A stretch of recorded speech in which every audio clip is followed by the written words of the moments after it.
show coming from the RAC store. With this back in the Mac in the back flow. Let's go, chillin' with raccoons by the back door. Take calls so you can stake more. All I wanna do is making dough, right? But I found this crew and doing alright. We RAC will bitch, ready to fight. So many raccoons ready for the boss life. I might fly high like a kite, right? But always ready for a shite for the right price. Raccoon supply has the right price. Giving you respect if it's likewise. So I'm buying all the mean guys with the clean heart.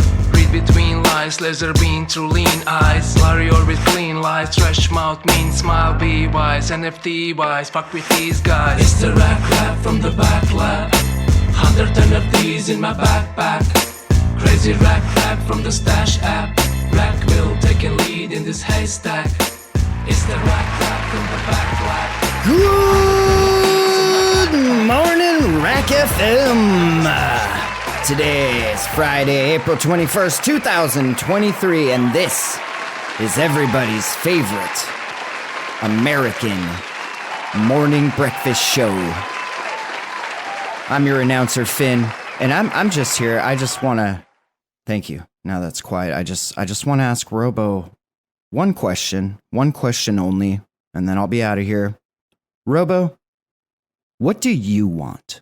I want everybody who listens back on the replay to imagine the fucking smell, you dirty cunts. Nice. I'm gonna tell you something. When the world starts to get really bad and these mugs out here robbing, you gonna love digital currency. All these motherfuckers, they be running and gunning, and I'm all like, I'm sitting back just having fun in the sun, and then I'm like 1 out of 100. I'm just building abundance. It's some of everything we built during the last 100 upsets. You're getting salty, feeling faulty. You ain't no man. I keep Robo here, grinning ear to ear, throwing up anarchy, smoking toiletries, spitting philosophies. Look at the dossier. We rack like geology. There's layers to this shit, like it's sedimentary. All these little onion peels getting torn off and buried. Imagine the smell. That shit is a vital experience. Without knowing how, you will not survive, period. He's a fucking trip, man. Jimmy, if you listen to this, right, you're getting absolutely fucking ripped to death, like on a spaces fucking live, you little troglodyte bastard. I hope you fucking listen, I hope you come to my house, son. I swear to God, man, I've got fucking loads of weapons and mad dogs, man. Mate, you just a little laugh, man. Go on, fuck off, man. Go on, fuck off. Harmony. No, another one. Do you looking for a fucking job? You fucking idiot. You've just been fucking at the death. Fuck off. Oh man, it's just too good, Bruce, isn't it? Imagine the motherfucking smell, man. I love that track so much. Every morning I listen to it for the past week or something. What's your like favorite like lyric out of it? Like if you were to kind of like pick like one or set of particular like lyrics, what would you go for? Okay, I really like the way he opened it with everybody is running and gunning and he's all like sitting and sunning. I really fucking love that. I love the toiletries. That is brilliant rhetoric. Like, and I love the part with Moll and Sap leeching the Wi-Fi from Maggie D's and shipping more than 5 guys. Fucking love it, man. And I also love the bit where you go like, Jimmy, if you listen, man, you're getting wrecked on spaces. Fucking love it, bro. Everything about that is so dope. It gets me all hyped. Bro, the day that like I had like the proper full-on like brawl with fucking Jimmy, like when they kicked him out, I think that came like after they kicked him out, because he just was being a right dick to everybody, right? Like really putting people down, and I just lost my fucking mind. I went off it proper. I was saying, I'm telling you, man, you little cunt, I'd fucking bite your nose off. Like I proper lost the plot, like totally. You little crocodile bastard. Oh, he drove me on that one. And also when he started like shitting on about 9/11 and that day, and Tank kicked him out. You remember that, yeah? Fuck, that was bad. That like.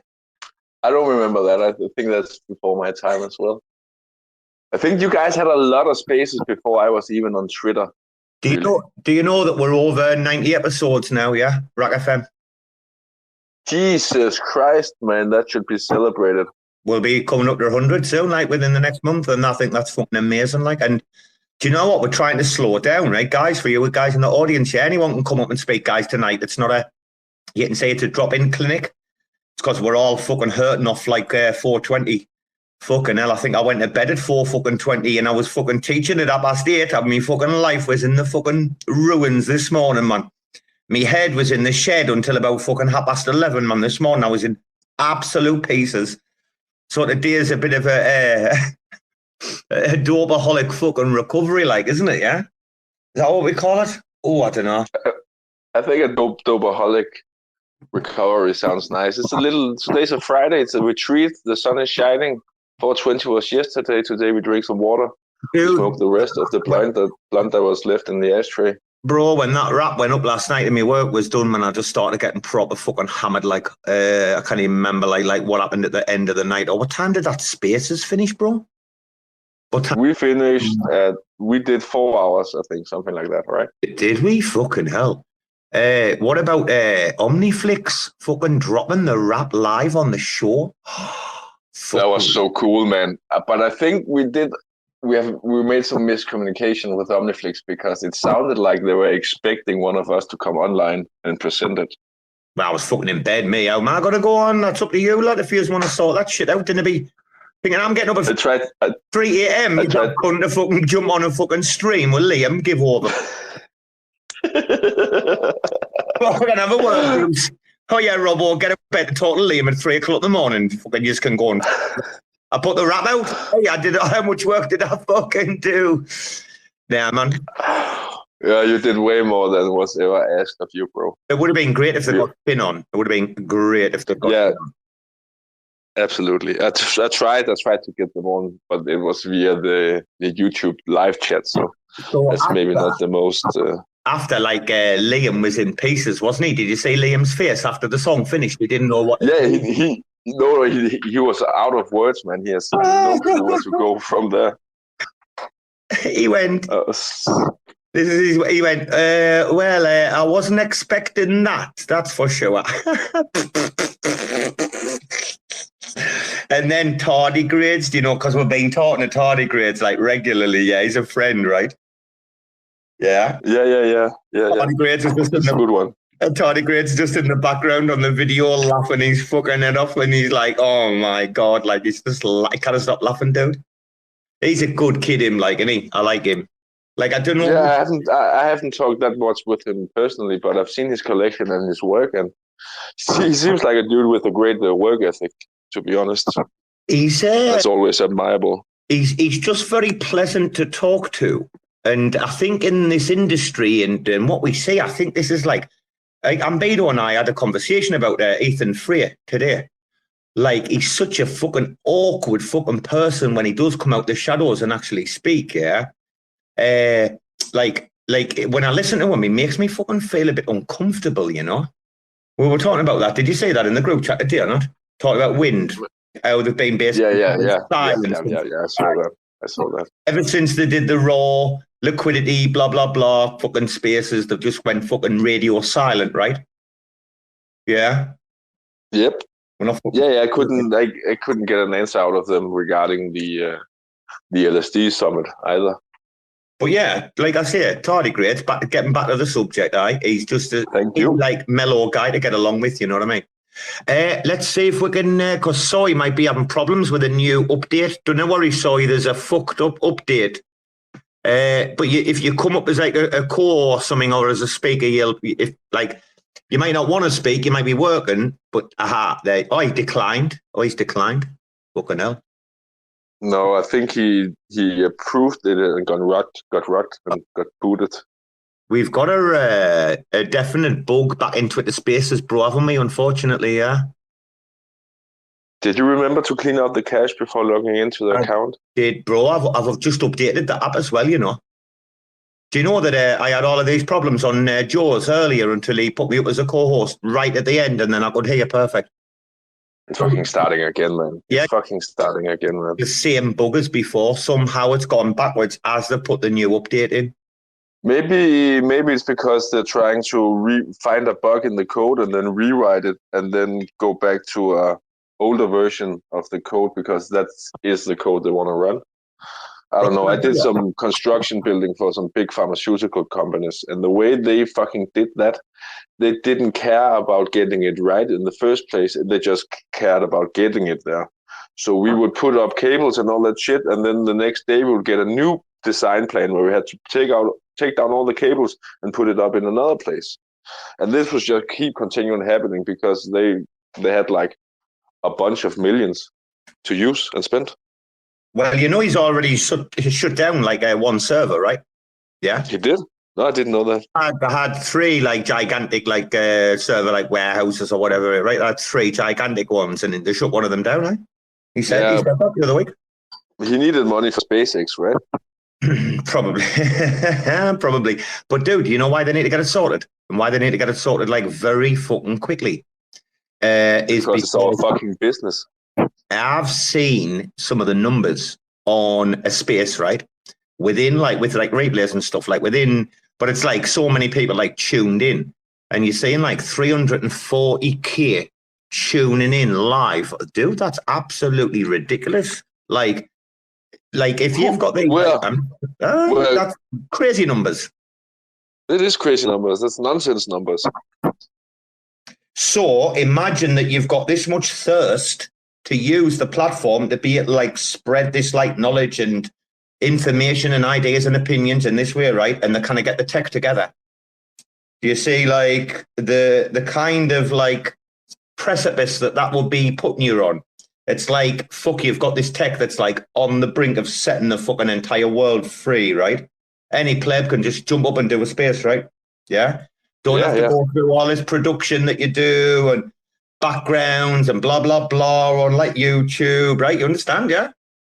Completely. It's breaking news channels, right? There's like there's stuff getting documented, like archived, like what Finn's doing, for example, right? Because not that many spaces are actually getting like recorded like for the long term. Only the clever people that's putting them like over on Spotify or whatever, like building up a library, like a back catalogue, right? Yeah. Dude, I've seen loads of people jumping in and out tonight. I've got a feeling that the Twitter update is definitely fucking rugging people. So here comes Chris. He's been jumping in and out. What's been going on, Chris? You get booted or what? Hey, good morning. No. I actually had to leave because I was in a gas station. I couldn't hear you guys anyway. So, no, I haven't had a problem. This is actually the first time in a while that I connected on the first try. But, yeah, I've seen everyone kind of getting booted and coming in and out. Well, I've had problems all day when I had like a little bit of time off proper work today because I work on Fridays, unfortunately. Every time I tried to listen into a space, it was problematic today.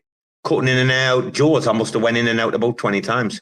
Like Amir and that jumped in, left. Like I've seen a few people jump. I wonder if the people that's okay, the people that still got the updates turned off, because I've just updated everything for the first time. Oh, bro, I can see I haven't updated mine.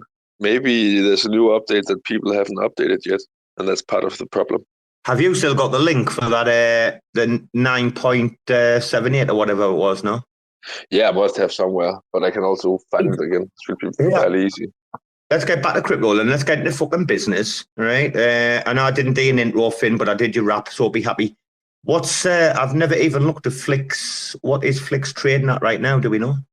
When I checked yesterday before going to bed, it was one Flix was equal 0.7 Osmo, but let me just go and check. So one Flix is worth, oh, it's increasing, nice. One Flix is worth 0.8 Osmo, 0.88. 0.8, yeah? Yeah, okay. Yeah, so that's 70 cents. Yeah, that's not bad. Are we still getting a fucking Flix airdrop for all that shit we did back in the day before the fucking decided to cancel it or what? I have no idea, man. I actually have no idea. I know they streamed 1 million Flix tokens. And I know they're going to do... I better be getting me fucking airdrop. I'll go fucking mad if I don't get any OmniFlix airdrop. I'll lose me fucking mind. Did they release the tokenomics yet? I guess it would be in there, right? Been an airdrop all along, dude. It's just that I remember. Yeah, before LBP V2, which is a stream swap. I'll tell you something very quickly, Chris. Sorry, mate. Not to cut you off. Like, I put like a lot of fucking Juno with like different wallets and like OmniFlix. I've been chasing that fucking how long? You're talking Omniflix. I've been chasing that since Juno came out. So like October into November of 2021. A year and a half I've been chasing that airdrop. I best fucking get some tokens in my wallet for free, I'll tell you that much. Even though RAC FM's getting some tokens. Sorry, Chris, go on, matey. I was going to say, it'd probably be impossible for you guys not to get an airdrop. I think when you release a NFT on there, Robo, if you go look, you'll have one of those like badge NFTs. It says like OG creator badge or something. And I'm pretty sure they're giving an airdrop to the guys that have those. So if you look in your wallet on Omniflix, there's no way you guys don't have one or more of those, as many projects as you've done on there. Yeah, well, I mean, we have spoken to Sisler about some like the core sponsorship stuff. What was really cool is as well, I love this, that like them and Stars like so willing to work together like on that. But we're gonna get, I think, 4K. He agreed to last like 4K in investment contract. Flicks, like we'll stake them and then we'll just like live off rewards. Like, oh well, we'll get the rewards. Same as what we've asked everybody, you know. And that's a pretty much fucking done deal, but obviously we just have to wait for the token coming out. But I'm on about well, the wallet's different from the treasury wallet that's minted. It's the hot wallet. I'm actually going to give Bruce the key for that, actually. Bruce, I've got to give you the fucking seed phrase for that, haven't I? Because you're going to do... Well, are you doing the Stargaze one? I mean, if the date is ready, I'll do the other work, but like I'll do whatever you ask from me, I'll do it. We're not putting any metadata in, are we? No? No. Right, so there's nothing really to do, is there? The names were changed, right, were they? Yeah? Yeah. Change the file names, yeah, in the folder. I'll have to ask. I'll have to have a call with Bonzi this weekend and see if I can figure out what we're going to do, because it's slightly different to Omniflix, right? I haven't tried Stargaze, so I would have zero clue, man.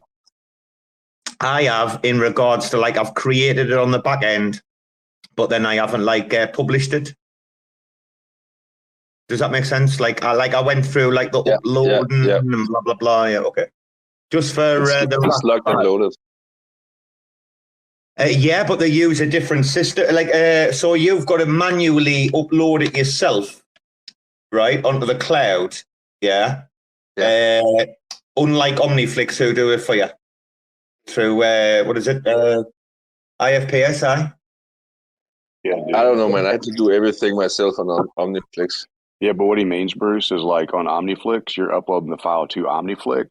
What Robo's saying is if you go and you upload on Stargaze, you got to choose one of the two providers for IPFS and make a key and do all this like a public key and do all. There's way more extra steps in Stargaze. And dude, the schema system to do metadata on Omniflix is beautiful. It's so dang easy. Whereas if you make a mistake on your metadata on Stargaze and you got to upload the actual text file of it, it's a pain in the ass. Yeah, that's it. Yeah, dude, it's and it's weird, Brucey, you know, because like projects often have multiple people involved. You see, so you get the chance to be able to like create like multiple keys, kind of thing. That makes sense. Yeah. It's like something they should implement in Twitter. Sorry. Yeah, dude, I did mine. Or these ones I've done without it. I know you did. How many did you do? 250. 250, yeah. So it's a very different prospect of what I did. But we've created a collection, then we're doing a one by one. Yeah.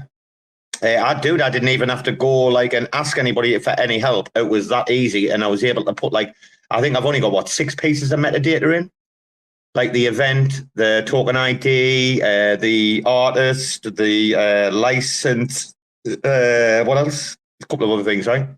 A couple of pieces of metadata, but that's what Chris is talking about, right, Chris? It's really easy, isn't it? The whole they give you like a little drop-down menu, and you can select the different pieces of data you want to put in there, and they code it for you, and there's no possible way to make a mistake. It is so, dude. They thought that through so well. Do you know how many people walk away from Stargaze because they can't figure out the metadata part? I mean, I know that's simple for some people, but for some people, like they might be an artist, but it's just not as intuitive. Man, Omniflix really did that well. I do have a question, Bruce. Did you do a bulk upload of some sort for that many with 250, or did you do those manually one by one? So I did a bulk upload where I could upload every picture into a collection, and then I had to mint each NFT you still individually. Okay, you still did an individual mint of each one. So that's what I got to figure out is if they have something where you can do like a bulk mint. Because, dude, like they do, but it's gonna come in the following week or something like that. Okay, good. So I just need to be patient. Yeah, I mean, I'm not ready yet. they're Anyway. back. Chris, what they've done is they've had to, like the full creator studio and stuff like that, right? They've had to like hold back on a lot of features until they could get the token. Because think about it, dude. Like if they released all these features, right, and like a proper pump, everything as that like a J curve, right? You know what I'm talking about? Yeah, a J curve of development. Like they had to wait until the token was out, and then they were able to create that like economy with their own token, obviously like stabilizing the blockchain, etc. It's all tied in, isn't it? Right? Gas fees, etc. Yeah. So they had to have like everything like tied in kind of thing before they would release. I mean, it makes like perfect sense, right? It's like no different to like when you download an app or something and you didn't get the paid features. You know what I mean? And then you pay the 20 baht or whatever it is, 30 baht in Thailand for the app, and you get the paid features. Okay, like a little bit like that. They've had to release the token, yeah. Yeah, that makes sense, and that's good too. I was just hoping there was. I was like, surely they're doing a bulk minter because, I mean, I couldn't imagine doing 250 individually, but I know I could do it because I did 40 individually, but I couldn't imagine doing like.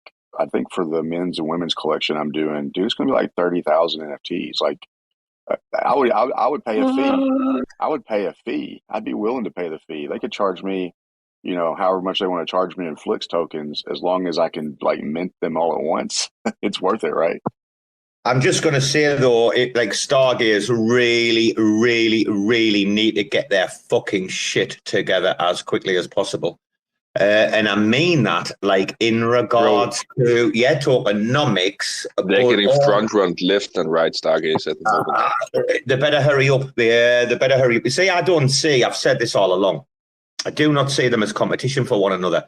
I see, like, the photography artists and the one-on-ones and the Ambedos of the world utilizing Omni, right? Like you know what I mean? Those more kind of like niche collections and things, and like and stuff like RAC FM is perfect for something like Omniflix, right?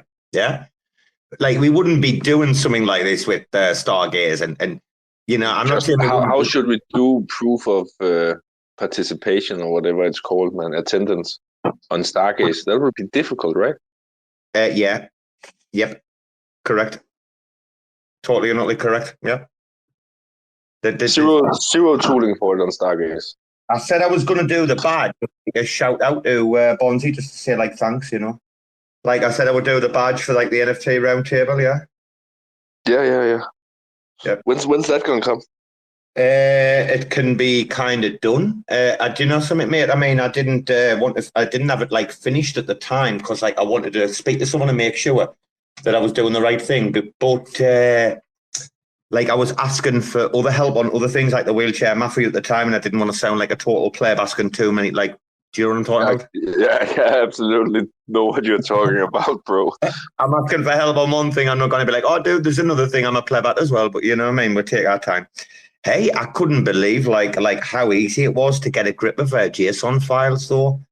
And schemas and shit, and like even to be able to like slip like a little command line code in on DAO. Did you say that one for the staking? Yeah, I'm not sure about that. The DAO token. We staked the DAO token. Oh yeah, I saw that. Yeah. When you staked that, yeah, I saw that. That was cool, man. I was like, have you been talking to Noah? Nah, just for being copy and pasting Rama's shit, man.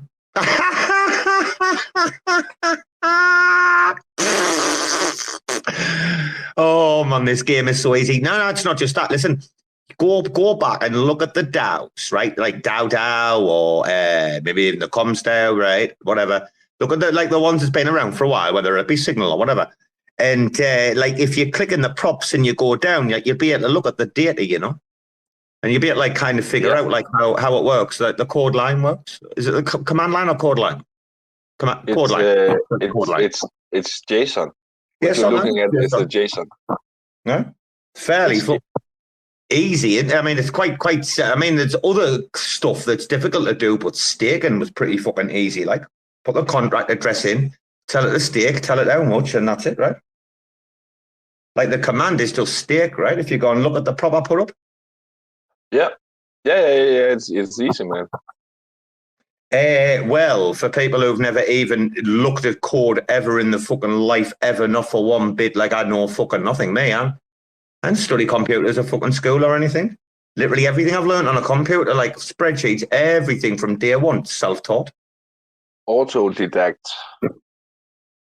I can't believe you fucking millennials and that, man. How much fucking like computer fucking lessons I bet you got at school? Fucking bro, bro. It's fucking little. They get lessons in how to understand cybersecurity and personal data and the new laws around sharing data and stuff like that. They get lessons in that. I first got my first computer lessons, right?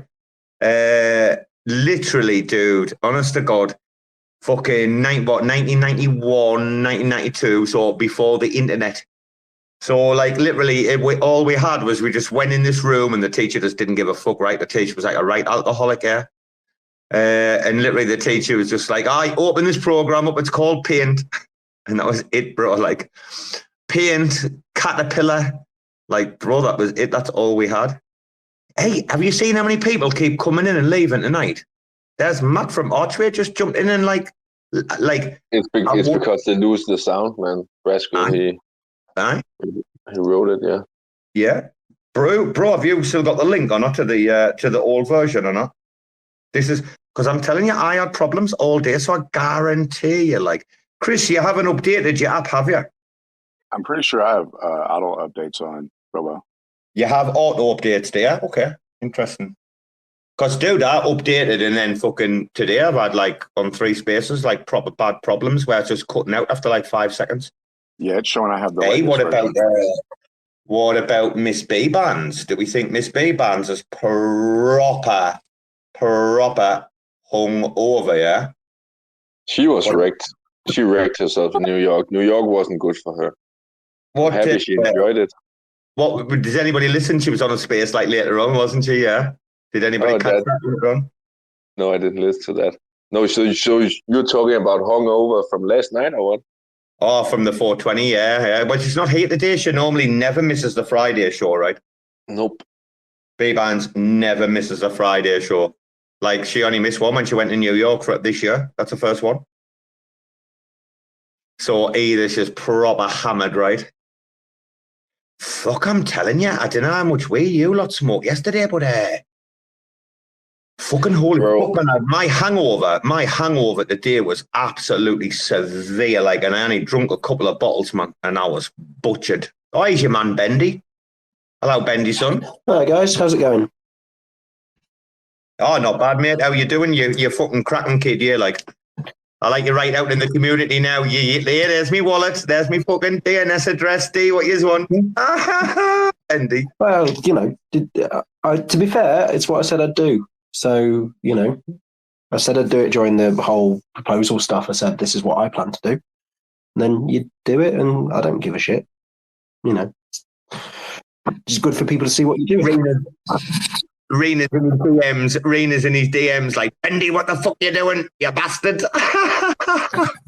Yeah, I'm joking, by the way. People can choose what they want to do with their tokens, but you know, my view is I'm making mine visible, and then you can see that every month I'm going to sell 80% because I want to use them in the real world, and the other 20% I'll hold until such a time as I'm no longer in receipt of money coming via the community pool, and then at least everyone knows that I've got skin in the game, right? Dude, do you know something? Kind of like I'm not going to say like a big wig at an L1, but this is an L1 outside of this eco, actually, but that has got some connections. Actually, I was talking to them on a chat the other day, right, about Atom Accelerator and blah, blah, blah. I didn't even know that they just come out of nowhere, like, oh, yeah, we know that's not on Yosef's LinkedIn yet. And I was like, what? And I was like, I don't know. Like, I didn't check people's like LinkedIn's, but yeah, apparently his LinkedIn hasn't been updated. That's a bit weird. Don't know. I don't know how much he uses LinkedIn. What was quite weird is that someone came out with that the other day, and I'm like, whoa, dude, where did that come from? Like, I was like, I didn't that was a left field one, like coming out, like. I hadn't quite realised that crypto LinkedIn was a thing. Hey, I've got to ask this because he's jaw up and he's giving his emoji. He's just come out the shower. He's going to be on fire. I have to say this. What's happening with this like legal defense fund? I didn't expect it, but I mean, it's fucking divided like the entire thing. I mean, the white knights on one side and then it looks like everyone else on the other side, right? Oh, this one's so complicated. So, Is it? well, it is in the sense of I can understand why people are voting against it, in the sense that it, like, you need to understand the whole context. There's quite a lot to it. It's well outside of the normal kind of governance stuff that we do, right? So if you were against... Bendy, can I just cut you off really quick? Yeah. You know how you're already gearing up for like a whole big long thing. The average person doesn't give a shit about that. This is going to be way worse than Prop 16 was for Juno. And I'm saying that as someone who has only just seen tweets here and there on Twitter, because this is going to go on for longer, and this is going to involve more people, and you're going to see. And first of all, look who's leading the charge, right? You have a mental patient leading the charge. This is going to be really, really, really bad. It is going to. So my view is that this doesn't, regardless of the proposal, I think this doesn't end well, because I would rather give you guys the money and the accelerated I think everyone would rather that money was being spent on shipping product than this. Whether it's right for All in Bits to be taking someone to court, and whether, like, you know, you've had Grace on the show before. You've heard sort of her version of events. For what it's worth, I'm super sympathetic to that. I made a symbolic gesture to her GoFundMe. I'm not, as someone who's supportive of it, I don't mean this to be unkind, but I'm not particularly bothered by, if people disagree with using governance funds for this, I can entirely respect that opinion. I can also understand why they've done it, because Jesus Christ, the amount of money being talked about needed to have something that to me sounds like it should never come to court in the first place is mind-boggling to me. It's not even the money, Bendy. It's clearly propaganda on both sides. Like for 2 weeks, it's all about free speech. And then if you look at Zaki's tweets from the last couple of hours, it's clearly not about free speech. This is a pissing match that the powers that be are deciding to have live on Twitter for a series of months. And then actually, the would-be end users don't give a shit how it started. They don't give a shit how much money's involved. They give a shit about how embarrassing it is. And it's so easy to just go to another chain because there are dozens of them, So I think this is horrendous. No matter, even if tomorrow there's a press conference and Jay, Zaki, Jacob, and Grace are all hugging and high-fiving, this is going to be worse than Prop 16 if it goes on for another day, I'm telling you. Well, I have to tell you that, something, Bendy said, you've had Grace on the show, blah, blah, blah. She's such a lovely character, such a lovely person. I do know the money that's being talked about. It's about 500K per, like the motion to dismiss. And then if it goes past that, and then in discovery, it's another $500,000. She said today, I think, like 1.5 million.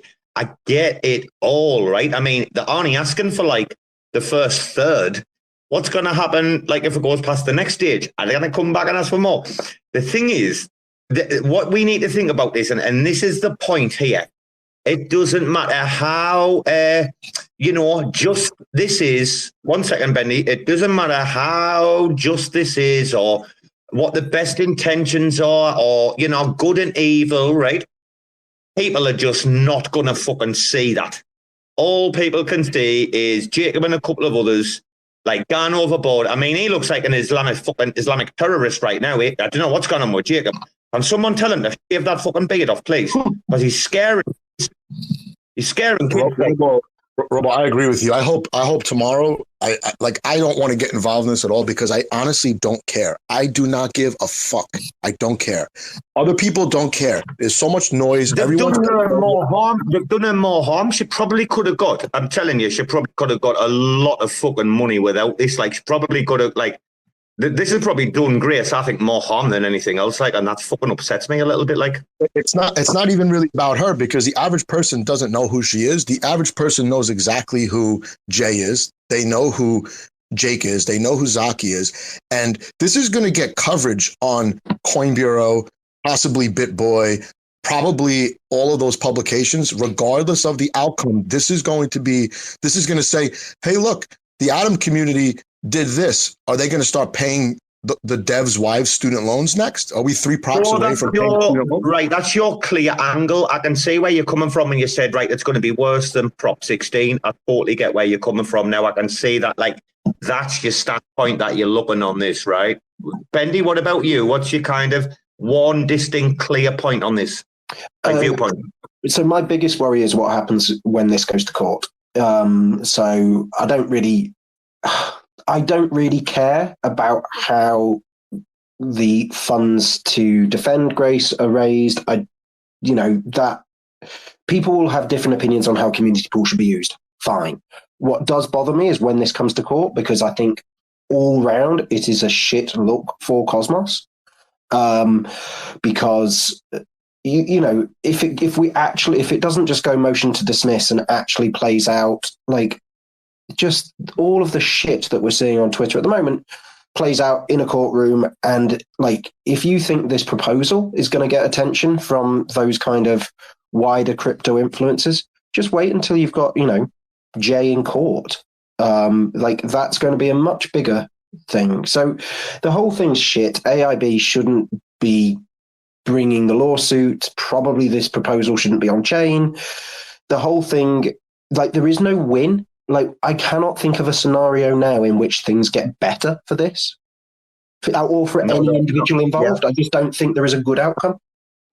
I agree with Bendy. Now Bendy's up to date with all the details, but I'm telling you, the average person who joined in on this a day after it happened is never going to catch up on all those details, and they're only going to, they only have the optics. And like I said, this is definitely going to be out before it goes into court, because don't forget, some of these big content creators like Coin Bureau, they've had Atom in their portfolio for 3 years. You think they're not going to pay attention to this? This is the way they chose to do this on Twitter. It doesn't matter who's right, who's wrong, because I really don't care. Like I said, I don't give a shit about this at all. It's going to look, the people that are on the inside are never going to understand how it looks from the outside, because you're so wrapped up in the details, and still a lot of the people involved are very out of touch with the worst case outcome in the. I got to jump off. I'm sorry, Robo. I have a space now. I just realized. I got to jump off. Sorry. Oh, no worries, Joe. Take care, buddy. The worst case outcome in this entire fucking debacle is that this goes all the way through and Grace loses. That's the problem. Look, I don't even know that probably is the worst, but I don't think there is a best. Short of AIB just going, this is embarrassing. Let's all agree that we don't need to do this prop, and we'll just call everything off now. And that's not to say that my view is AIB shouldn't be bringing the case in the first place, but I also think even if they should be bringing the case, probably now it's just embarrassing and net bad for Atom. And the only people that can kind of stop the process, because they're the ones who initiated it, are all in bits. And I think that's where it's, there's a huge sort of power imbalance, and my natural instinct will always be towards the person with less power. But as I say, the whole thing is just really I cannot see a good result for Atom in this. And that's sad. I get where you're coming from with that. I really do get where you're coming from, right? But for even what you're seeing, the worst outcome of that would be it going all the way through and her losing. So what you're saying is totally correct. There isn't a positive, whatever happens, there isn't a positive outcome, totally correct. But then compound that with, if it did go all the way through and you did lose, fuck, bro, I don't even want to think about it. That's just like that's like a doomsday scenario kind of thing. That like, it seems unlikely with what I've seen, but like, you know, I take Joe's point. Like, I've seen quite a lot of this. I got on board with the kind of free dentist stuff very early on. You know, which, you know, and this is one of the things that's at the root of it is the case is so complicated, and it's why it's so difficult to explain why it matters, which is AIB had some stuff in their contracts with developers that effectively stopped people being able to fork open source code that they had worked on. The people that had been developing it had been trying to spin out and then eventually got fired. And like there was a lot of bad blood, and basically one side saying it was shifty business practice and the other side then go and get their lawyers involved, while at the same time also granting Dennis the waiver that was the original request. So all really weird, and there are definitely weird things in it. And I can see, you know, Jacob is pissed because he's mentioned in the court documents, even though he actually has got kind of like, at some level, like Zachy, Jack are all mentioned in it, and he jumped on that. No, Jacob's been. Listen. Oh, Jacob loves to get annoyed. no, Jacob's been. Let's be honest. Like, if we're gonna spit facts, let's spit facts, right? Jack Samplin and Zachy Money, and I'll name them here right now. They are the arch enemies of Jay. They don't want to be out there like Jay is in public with his own account, blah, blah, blah. They try to, like, you know, be quiet. Jacob's just their fucking employed henchman. Like, let's not fucking pretend, because Bendy, I've been around Jacob since most people were in their fucking nappies in this ecosystem, right? He is the henchman, right? He's the public henchman. He does all the dirty, heavy lifting in public, right? Like, I just want to establish that baseline, because that's the truth. And I disagree with that, because I've definitely seen Jacob and Jack going at it, because Jack's pissed that Jacob's just like causing, because Jacob's just going off on these guys are not as mates as you think. I don't believe. Dude, he was on the space today and he couldn't stop like gushing over him. Actually, Strange Love and Jack. Jay, you can go record it. Jacob's space today, but like Jacob was gushing about Jack. Yeah, and Strange Love today. Yeah, I mean, like, no, don't get me wrong. Like, there are obviously they're obviously bros at some level, but I think you're just overstating the case, mate. That's all. I think there are definitely times when they're on the opposite side in some of the kind of like on some of the Telegram groups and stuff where they just, you know, fall out. Because how could you not fall out with Jacob from time to time? Like, you know, the guy is like, part of his charm is how abrasive he is. Dude, do you know about when I blocked him for a laugh? Do you know about this story or not? When I blocked Jacob for a laugh or not? And he I don't know this one. Oh my God. So when he went live with a bad kid, right? Yeah. After we'd give him a raccoon for free, by the way, a pimp raccoon, right? And like he put the raccoon on for like 4 hours and then got rid of it. He's like, no, I need me professional work, PFP. And then next thing you know, there's a fucking bad kid on for like 2 months. So I was like, come on, Jacob, come on. I was only joking as well, you know, just getting some engagement, dude, right? Some RAC FM engagement. And I was like, blah, blah, blah. Like we were having this, at the time we were having the raccoon strange kid, bad kids war. Anyway, so what I did is I blocked Jack Zamlin because he had the bad kid. I blocked Sonny and I blocked Jacob. I think it was 3 of them or something in one day where they all changed their PFP, the bad kids, on like the same day. So like I blocked them or something. And then he contacted like RAC, like literally telling them he was going to like shut them down and shit. He's like honest to God, like Mole messaged me like, what is this guy's fucking problem? Like, I cannot believe like he's taking the piss and he's gone on like this. He lost his mind about me for blocking him, for crack, for a laugh. But we're in the group chat laughing our fucking heads off. He's mental, man. I love him to bits, right? But he's fucking hell. He's bananas, I'll tell you. He's easily triggered.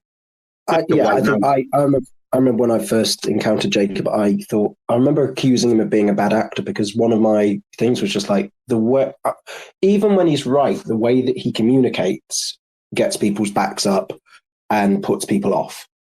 And I still have that issue with him now where I'm like, He had a go at me because I was what was his the ICF proposal he did, right? And he did the thing that I hate, where you give the meanings of, you say vote yes if you agree with this and vote no if you're in favor of absolutely everything being hidden. It's like, no, you can't make no have a meaning. And then he kicked off about me being all procedural. I was like, I just want you to do it right, because I actually do agree with transparency, and actually I will vote yes, but just please, can we get to the point where we're not doing like childish politics? Like, can we do things properly, so that actually you go, here's the thing, vote in favor, vote against it, or veto it if I should be punished, right? Like, it's that simple. But he kicked off at me, and but that doesn't stop us. I think one of the really interesting things in Cosmos is generally people seem to be able to get over these things and kind of carry on working together as they need to. Except in the case of Zaki and Jay and Jack and Bucky, that seems to be too much stuff. That's never going to heal, that is it? That will never heal. Never in a million years. It only ends one way. I don't want to say that, but it does only end one way. I will say one thing about Notional. Until I get a new guy on governance, they're always going to have an issue, because I thought their governance guy was like all right at first, and thought I was like having a bit of crack. And then when I heard them talking to Timmy that night, and them just getting absolutely burned by the entire community, and it was really embarrassing. Like, I'm like, really, dude? Like, as a public spokesperson, you're going to come out and like, you're going to say that? Like, they're so lucky that space wasn't recorded. But honestly, I wouldn't pay fucking 2 cents for Litbit's governance advice, mate. Like, never mind what he's getting paid off Jacob's new grant. Right? Is he still on the beach in Thailand? Yeah, he's been on the beach in Thailand since the grant came in, right? Yeah, there's many different ways to be laid off. What do you mean laid off? He's just bought a Tesla and all? I don't know, man. I'm just joining in, making banter. What, you don't think Litbit's payday was absolutely insane off that prop, right? I don't know where the money came from, but by the sound of it, it looks like he's enjoying life at the moment, right? And has been doing it for some time. I've been on the beach. Been on the beach in Thailand since it passed. I think he's just represented himself to be a bit of a fucking pleb, actually. Like, recently in several, like, he's so fucking anti-Jane. Like it's literally like, is it like, has Jacob's fucking turned his fucking mind or something? It's like literally, dude, come on, have your own opinion, man. Don't put fucking fuel on the fire. Like, try to be based, man. It's ridiculous. Like, I had to switch off today. I had to switch off on that Spaces. You probably want to go on this. It's a bit of an embarrassment, actually. From what I heard, like, I've got documented proof that like at least like fucking 2 to 3 people were just talking fucking shit today on that Spaces. Like, seriously, watch if this goes to court and some real shit comes out. Watch if we find out the truth about why the corporation really was formed. God, that shit will fucking, and these Spaces are recorded. Oh my goodness. I wouldn't fucking dare. Holy fuck. That's not even half of it. Oh, I'd forgotten the corporation's in the documents, isn't it? Aye. The AIB thought that it was like a dig at them when they're in fact so irrelevant. No one would even. It would never occur to me to try and make a joke about them, because they're just a bit like the ICF. They just don't like. I think the most healthy attitude for me generally is just to pretend they don't exist, because they neither really contribute a lot. Well, did you not see Jack Zampton's tweet about the corporation? That was one of the funniest things, yeah. Oh, look at that, Brucey. I mentioned the corporation and someone left the chat immediately. Oh, dude, that was on purpose, Bruce. I did that on purpose, right, just to see what would happen. Never mind. Oh, fucking Jesus Christ. I forgot what I was going to say there before I saw that person jump. Never mind. It'll be interesting if it ever does have to go to court and people do have to actually produce messages of why the corporation was actually formed in the first place. That's going to bring the fucking house down. But I didn't want to talk about that because that just makes me sad. I didn't want to see people fucking looking like muppets, you know. I'm not in this game for that. I'm in it to push what we do forward and just concentrate on us. Working hard, producing raps, knocking out artwork, and fucking having legendary spaces where we cause fucking World War III. I tell you what. It. We should focus on this. Bruce, you know what I saw? Listen to this. The accelerator DAO getting no fucking heat from anybody, right? Like, it's been a proper, like, smooth transition. Like, the pitchforks went away very quickly, right? Yeah. Well, come on then. Give us your best shit. No, mate. I think it's right time, right place. Listen, as long as the right decisions are made and the right project to invest, like as long as there's an ROI, whether it's 2, 3, 4, 5 years down the line, like for the general eco, like you cannot argue about like funds just sitting there doing fuck all and no development versus trying to put some capital to fucking work, right? Yeah, and I think one of the really interesting things from my point of view was that at the time that we went on chain, obviously we've had all the shitty spam since, but like there'd been 95 proposals ever in the history of Cosmos. I think we've currently got, or like since we opened for grants, we've had like 53 applications. So loads of people said, oh, well, everything should go through governance, and going through governance doesn't put anyone off. And it obviously does. And I'm not saying that it's just like that process of going through governance is quite painful. And it doesn't work very well for deploying capital, I don't think. So it makes more sense to find other ways to deploy that capital while still retaining control, oversight, and ultimate responsibility. So I think it's been really interesting to see the kind of just organic demand there is. Obviously, everyone wants money, and everyone who puts a proposal together is going to think that theirs should get it. So there's always going to be people that end up being disappointed by the outcomes of those things because realistically, we're not going to fund everything. But I think what's been interesting to me is just seeing that people have stuff they want to ship and need funds to help them do it. And that I think is you can get into the detail of how much of them really need it and could they get the funding from elsewhere and should other people be doing it. But the realistic thing at the moment is like the demand is there. We've got some processes in place. We've funded an initial 4 things. More stuff's going to follow. We're working through our second batch at the moment. I think they're at the interview phase for the reviewers. So, it's going, I think, it seems like stuff's happening and it seems pretty positive, and it certainly seems to have, the results seem to have thus far have backed up some of the theory behind it. Obviously, what we're then waiting for is once these things start to actually ship, what value do they start to create? Okay. I'm going to ask you the question, Bendy, if that's okay, but I know that, I know your role within the project. I know your job, what you do. So, I'm not going to ask you this kind of question and, expect you to express that you're a renowned expert on this particular thing or whatever, but you've got different categories of grants, right? Or different sorts of categories, correct? Yeah, that's right. So events might be a category, let's say, right? Right, okay. So events is quite an interesting one, I think, if you look back historically, blah, blah, blah. So something like Cosmoverse, sorry. That's in Istanbul shortly. That's already been funded. That's already had the props, blah, blah, blah, right? So that was already taken care of before the accelerator DAO came in, right? So any kind of legacy stuff, are you guys going to kind of look at the legacy stuff and say, well, we're just going to pretend that that's not happening? So, Sato's hosting, I don't know, whatever, 3 conferences a year or the other one, whatever's going on, right? Right, okay, we're just going to discount everything. And we need to look at our events as a clean slate and that we've got nothing in events as a category. So we have to look at event-based proposals based on merit and then award, because events as a category, there are events that are going to get funded. Is that correct? Is that the right way of thinking or not? Not exactly, I wouldn't say. I think to essentially... How do you deal with the legacy stuff versus what you guys want to do? What do you mean by so by legacy? You mean the fact that some of these events exist?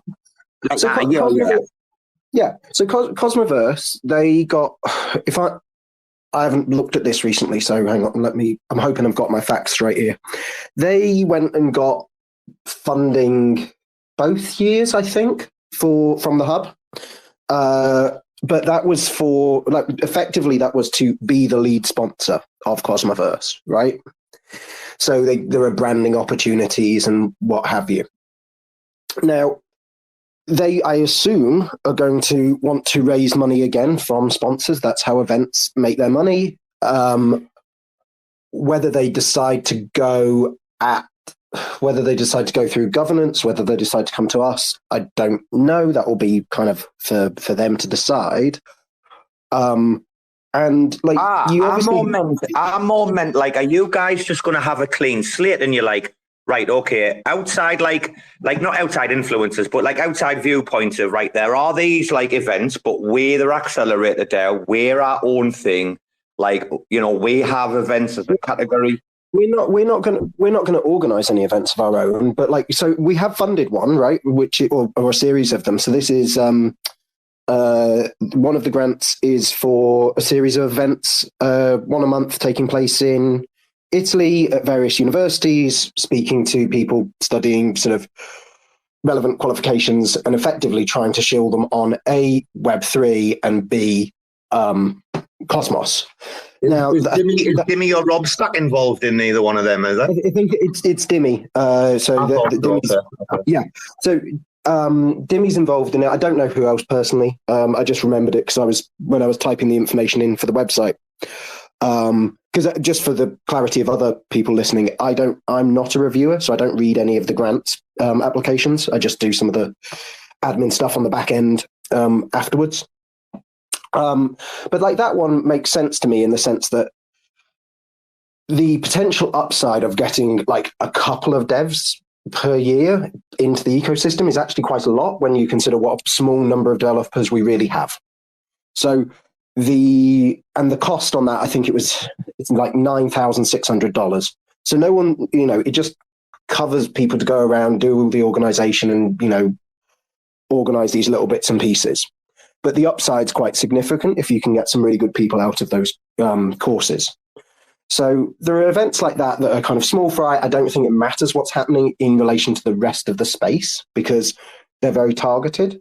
But that, like, it's hard for me to speak to this because ultimately, like, I suppose the point is every application gets assessed on its own merits. We're kind of looking at sort of, I guess, roughly sort of 4 things, I think, is what the kind of team are really sort of in broad areas is what the team are kind of looking at when they're assessing these. And that is geared around sort of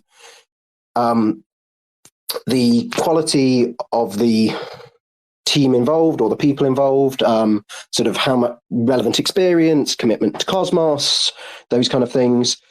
How well it fits in relation to the themes that we think that are important, the quality of their plan, and how much value it is likely to drive, right? So I think if something's hitting those things, then sort of the context is slightly irrelevant because it's achieving the benchmark that we need. I don't know if Robo, he got rocked or what. No, mate, I was just eating some fried chicken. I was just trying to, like, get it down quickly so I'd reply. I'm sorry, Bendy. I've chosen a bad moment to just to stop my monologue. I got like what they call the KFC box for one earlier. It's got like a zinger burger, 2 pieces. I cannot eat that KFC. Oh, bro, I'm not fussy. We're fucking English, man. We fucking grew up on Greg's pasties, man. Have you ever had a Greg's, Bruce? I have no idea what you're talking about. Oh, Bruce. Greg's is the best. What is it? Oh, bro, it's God's food. On the 7th day, God made Greg's. You don't know this, no? I thought he made the Garys on the 7 days. Bro, you can be in any state, right? I swear to God, you can have been awake for 3 days, dude, smoking fucking crack, whatever, blah, blah. You walk past a Greg's, 7 a.m. Monday morning, bro, when they open the door and they put the hot fucking pasties, like the hot ones, just out the oven, put them on the shelf. Bro, the smell comes out that door. You wouldn't fucking believe. Your life changes in an instant. It's like, I don't know, how much are they now, Bendy? I bet they're expensive as fuck. They were 89 pence when I left England, you know, for a steak bake or something. I want to say that you're getting more towards like 150, but I don't know.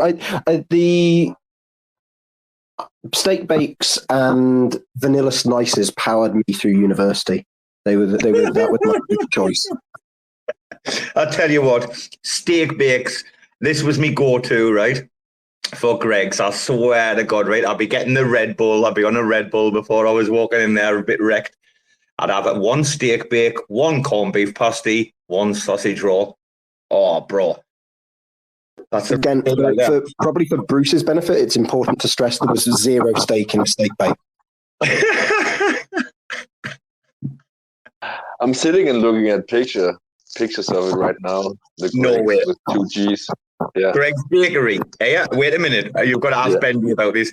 Bendy, I've been seeing all these videos on the YouTube shorts of like people just like walking in Greg's in like London, like filling up massive bags and just walking out and nobody's stopping them and that. Is fucking what's happening over there. It looks like it's the Wild West. Didn't know that was. I wasn't onto that at all. I mean, bear in mind, I live in Liverpool, so that's like completely normal here. do they run in the phone shops and that and fucking kick the phones off the like secured stand and that? Have you seen them videos, man? The mad kids running in the shop and like jumping up on the counter and kicking the phones off the phone, and the test phones that are out at the front. Right? Kicking them off the counter. Fuck. Where I live, we had some rats the other day who, they were running in and out the road, trying like as if they were like, I guess they were daring each other about seeing if they could get run over or not. Some woman slams on, gets out of her car, starts having a go at these kids. One of them literally jumps on the bonnet of her car and like just sticks his foot through a windshield. Fucking rats, man. Little chav. The little chavs in England, man. Do you know what? You need a big dog and a big fucking bat so you can slap these cunts. Because I'll tell you what, like Bendy will tell you, the level of disrespect. I've never been anywhere in my life, and I'm telling you, you can go into fucking Compton, right? Like the level of respect in England is fucking so fucking bad, man. Like the young kids and that, like the teenage chavs and that, like with like, you know, old people and shit. Like, I was brought up to, like, respect old people, help them carry their bags, blah, blah, blah, right? Cut the grass for free. These little fuckers are, like, spitting on the fucking old people and that and pushing them on the floor and shit. Like really disrespectful. And the Bendy. Yeah, I mean, I had a thing the other year. I was coming out of work. There was a school around the corner from where I worked. And this lad who I guess he was 14, 15. And he and this girl were having a screaming match. And she was in tears. So I was on my bike. I stopped to see what was going on. And the gist of it was he had her phone. Turns out she was his girlfriend, and he thought that she'd been messaging someone or something like this. But he's saying that he's going to hit her and all of this stuff. And so I go over because I'm just like, I couldn't, like, if I've got a little girl or, you know, but like just as a normal person, you just like, you can't do that. Just chill the fuck out, give her phone back, walk off. And then he starts having a go at me, and he thinks he's gonna, you know, he's saying that he's like, you think you're a hero, don't you? I was just like, I just would like you to give her a phone, and you can move on. And like, just kicking off at me. And anyway, long story short, eventually he gives her a phone back, and then so she's on the phone to her mum, really upset, walks off, and he picks up this stone, and he throws it at her fucking head. And you know, when you're just like, what the fuck is going, like, this is a kid, and like, but he's shaking with rage at this point. And at that point, like, I didn't know what, at that point I phoned the fucking police, because I was just like, I can't, like, what do you do? Because you just can't. But like, these are kids, but they've just he was just completely out of his mind. And you know, when you just think, what is the world coming to? You know, I don't mean to be that kind of old man that does just say like kids, but what? Yeah, but bro, I know exactly what you're talking about, man. I'd have slapped the cunt if I'd seen him throw the stone, and I'd have slapped his fucking jaw off. Like, I'd have fucking, but just a slap. You know what I'm talking about? If you're a fella and he's a fucking young or whatever. But like that behaviour, now you got to slap in your fucking learn. Like, I'll put you on your. Yeah, but it takes over, Robo. Like, one of the kids I worked with, he got stabbed to death over a fucking Snapchat message. That's the thing. So when I got home from that, I told my wife what had happened, and she fucking bollocked me because she was just like, you could have got killed. What if he'd have had a knife? And that's the thing now, you know, there is, that like, it's a genuine risk, right?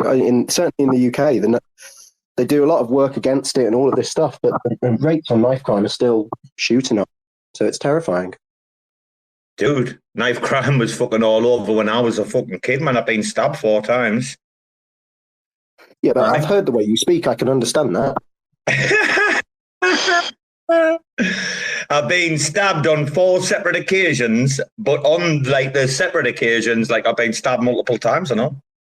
I've got some fucking damn riddled me, man. I'm fucking riddled. Bruce, that is what I've had my neck sliced open. I've had like me inner thighs right under my ball sack sliced open. I've had me fucking like the left side, the left side of my stomach. I'm just looking over the scar, like, is that the left or that? Because I'm thinking, like, looking in the mirror, you know. The left side of my stomach, how big is that? It's probably about 12 centimeters. The guy's still, like, on me. Like, and that's, like, what, fucking how many years ago? And it's still massive. I tell you what, my neck, though, that was a bad one, like. So, yeah, Bendy, I know what you're saying. I'd have still fucking probably slapped the cunt anyway, me, like. So many of these kids need a fucking slap, though, didn't they? Listen, they're all doing governance votes now, though. So that's what they're doing. Bendy, when I was a kid, like, I know I'm probably like quite a bit older than you, probably. I didn't know. I might be not. I'm 46. But when I was a kid, I got a fucking slap, me. And I showed, like, respect to me elders. You know, always knew the line, like, you know, women and children are innocent. You know, it's like, you grew up. No, but everything is equal now. Everything is the same now. Oh, I don't know. That's what equality means. That's equal means the same, right? And if there should be equality for men and women, then we should be the same. I went to war like with a fucking gang of kids before, like in my neighborhood and all. Mind, I fucking come off the better of them, but there's like fucking me and about 14 or 15 of them.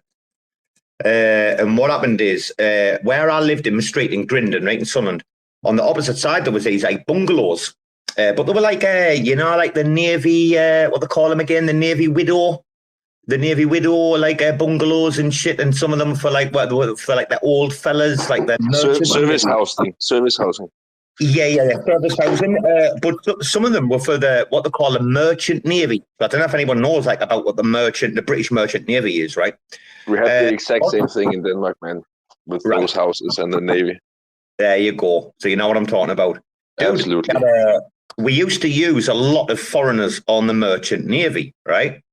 And what happened was there was a lot of like Western Indian people that were on the merchant navy and stuff, right? Anyway, long story short, right? I'm living in my house. I've been there a few years. I've got Delta, the bull mastiff, 70 kilogram bull mastiff, right? Pure, proper bull mastiff, right? So, like I say, 69 kilograms, sure, 69.4. And your man moves in across the street. And now, Bendy will remember this show, hopefully, I think, called Desmond's. Like the old Desmond's, the hairdresser, right? In like London. I remember it. Yeah. Well, bro, he was like that. But like, it was about, he was 70-odd-year-old. And he was telling me the stories, man, right? When he moved in, I was helping him out and that. Well, we loved him, man, me and the missus. And he loved the dog. Loved it. He said, bring her over here. I've got some snacks. I've got some food. I fell in love with this guy overnight, right? Listen to all these stories, man. He'd been in the merchant navy like 43 years or something. Anyway, there was a group of kids around the shop. I gone around with the dog every night, right? Get a few beers, get a few Stellas. There's no fucking cunt talking to me, right? When I walk around there with Delta. And I walk around like I had chipmunks on my shoulders and they fucking shit, right? This was like Robo back in the day. Like I had 2 chipmunks that used to like run around, hide in my pockets and that come out with me. Dog walks, I put them in the trees, and a 70-kilogram bull mastiff. None of the kids like, oh, walk towards the shop, they just move out the way, blah, blah, right? Anyway, your man's cool. I'm helping him, the West Indian guy. Like I say, he's fucking 70-odd-year-old. And then one day, I fucking sitting on the wall and he's coming round and I could see like he didn't look well. He's like, his shirt was like roughed up and like he didn't look, and he was like sort of looked like he was limping. And as he's coming down the street, I'm saying there's something wrong here. So I fucking walked straight over, right? And I'm like, dude. And as I got closer, I saw like you could see like some scratches on him and blah, blah, blah. And basically what had happened is He'd fucking got off the bus. He'd been in the city, right? He got off the bus. He'd went to the shop, come out the shop. Kids tried to give him some shit. And so he's like, because he's, you know, he's fucking been in merchant navy 43 years. He's not taking any shit from anybody, right? So the fucking manhandled him a little bit, and then they fucking pushed him over. But they pushed him over like down a little like set of steps. And I lost my fucking shit. Absolutely lost my fucking shit. I ran in the house. I grabbed the bat, right? Hector the Corrector, he was called, right? Me cosh, yeah?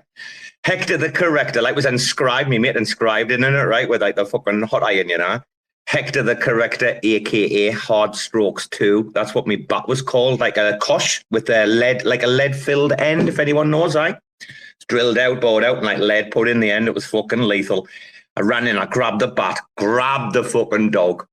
And literally, it was like just an L shape of the shops, yeah. Come out of my house, turned left, probably about 50 metres, I would say. You turn left again, bang, the shops are right in front of you. Big field, like over on the like left, the shops on the right, aye. Few stairs, like up to them. I just come round the corner. I clocked that there was like nobody else around, just the kids outside the shop. And I'm just like literally come round the corner and just went full in Braveheart mode. Like I was fucking foaming. Like, I mean, probably what out there? Probably, I don't know, 10, 11, 12 of them maybe. How old? Between probably like fucking youngest 12, probably oldest like 16 or something like that. But proper little chav, little cunts, right? I pushed this man over. I literally come round the corner, and as I come round the corner, I just let the dog off and just went, start running with a bat. I've never seen so many fucking white faces in my life, these little bastards, man. Two of the fuckers, bang, straight up the drain pipe onto this like tiny little roof. Like they couldn't even, like they tried to run in the shop, but it's a skinny little doorway. Like you cannot, like it's one person at a time. You're not going to get it. Dude, they couldn't even get in the shop anyway. The dog got 3 of them. I lashed a couple, like, and he caught, like, I'm not sure, I like lashed them like on the arse or something like that, you know what I mean? And like, oh, I'm going to smash someone in the face. But I clunked like a couple, like on the like back of the legs, like the arse with a bat. But my dog got 3 when the cops come out, man. Like the cops come out, you know, on the RSP and RSPC and everything, right? And basically, like the cops are just fucking laughing, like in the end, like they fucking saw the guy. We had to get an ambulance and that for the guy, man. They took him to hospital, the old man.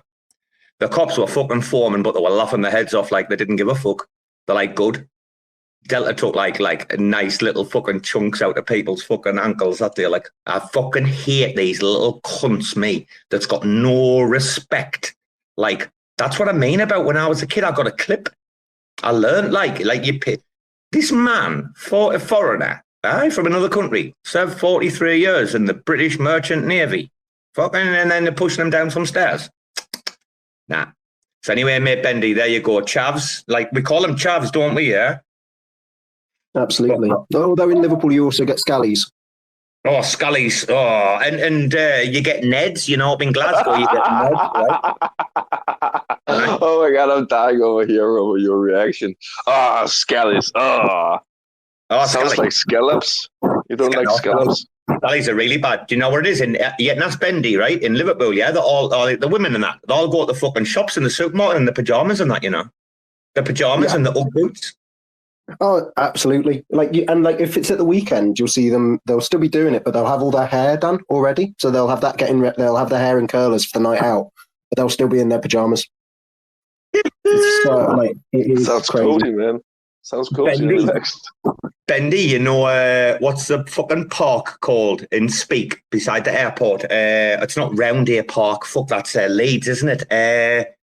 Fuck, there's a fucking park right next to the old Speke airfield, yeah? Oh, yeah, where what's John Lennon now, yeah? Yeah, no. Not that, no, John Lennon's the new one, man. Well, yeah, but like Speke Airport was just, well, it was slightly nearer, wasn't it, as it were? But yeah, I know where you. Right on the river, yeah. Right on the river. So are you thinking of Otterspool? Sorry, Otterspool. Anyway, it doesn't matter. I know roughly where you mean. I'm trying. The name's gonna come to me, right? It's literally not that far from the outside. They used to have the old cream fields, yeah. But right. I remember, dude, like 1997, I think it was, right? It was in 96 or 97. Oh, sorry, it might have been 96, Creamfields. Bro, we went down there, proper just like winging it, like you would not fucking believe, right? And it was like this major like storm. It was like literally one of the biggest storms that had in like fucking 50 years or something, dude. It was mental, the weather at the time. And we went in this kebab shop, and all we had, dude, was a tent. And like this is like on the Friday before Creamfields kicked off. We went into this kebab shop, and we bought the kebabs out, and we just says to this dude, we were like, and by the way, Liverpool has kebabs that nowhere else in England has. By the way, if anyone's ever been to Liverpool and you get a kebab, you're going to look at it and go, what the fuck is this? They don't have kebabs like normal people. Bro, we were in this kebab shop and we asked your man, we're like, dude, we're here for Creamfields tomorrow, you know, we need to fucking pitch the tent somewhere, like, any idea? I remember this guy just going, are you fucking mad, son? Are you fucking mad? No fucking camps out in fucking Liverpool. Like this guy just like, are you fucking, what's wrong with you? Bro, I've never laughed so much in my fucking life. He was like telling us, he was like, they'll be finding you in the morning, like burnt to a crisp with the fucking zips in your fucking fingers. Like, it's a mad old place, Liverpool, man. A mad old place. And even I come from a mad place. Fucking Liverpool. Jesus Christ, they're nuts. Have you ever been, Bruce? I've never been to the UK, man. Never. Telling you what, bro, no fucking shit. Bendy will tell you, like, Liverpool, fucking absolutely rough as fuck back in the day, man. Toxeith and Wallersley and places like that. Just everyone, man. Everyone on the take. Everyone was a thief back in them days, right, Bendy? Yeah, totally. It's still, you know, still. I got a story regarding my brother, though. First time he was in London, he was serving in the Danish army, and he was stationed in Kosovo. And he was on R&R in London, and he told me that within the first 24 hours of being in London, he got mugged and he lost his passport and everything, basically, just in like a train yard tunnel under the tracks. Couple of dudes with some knives. But you know the difference with London is that in London they'll not make friends with you before they rob you. In Liverpool they'll become your best friend before they rob you. Like in London, it's just people you don't know, strangers, right? In Liverpool, it's your friends, Bendy, right?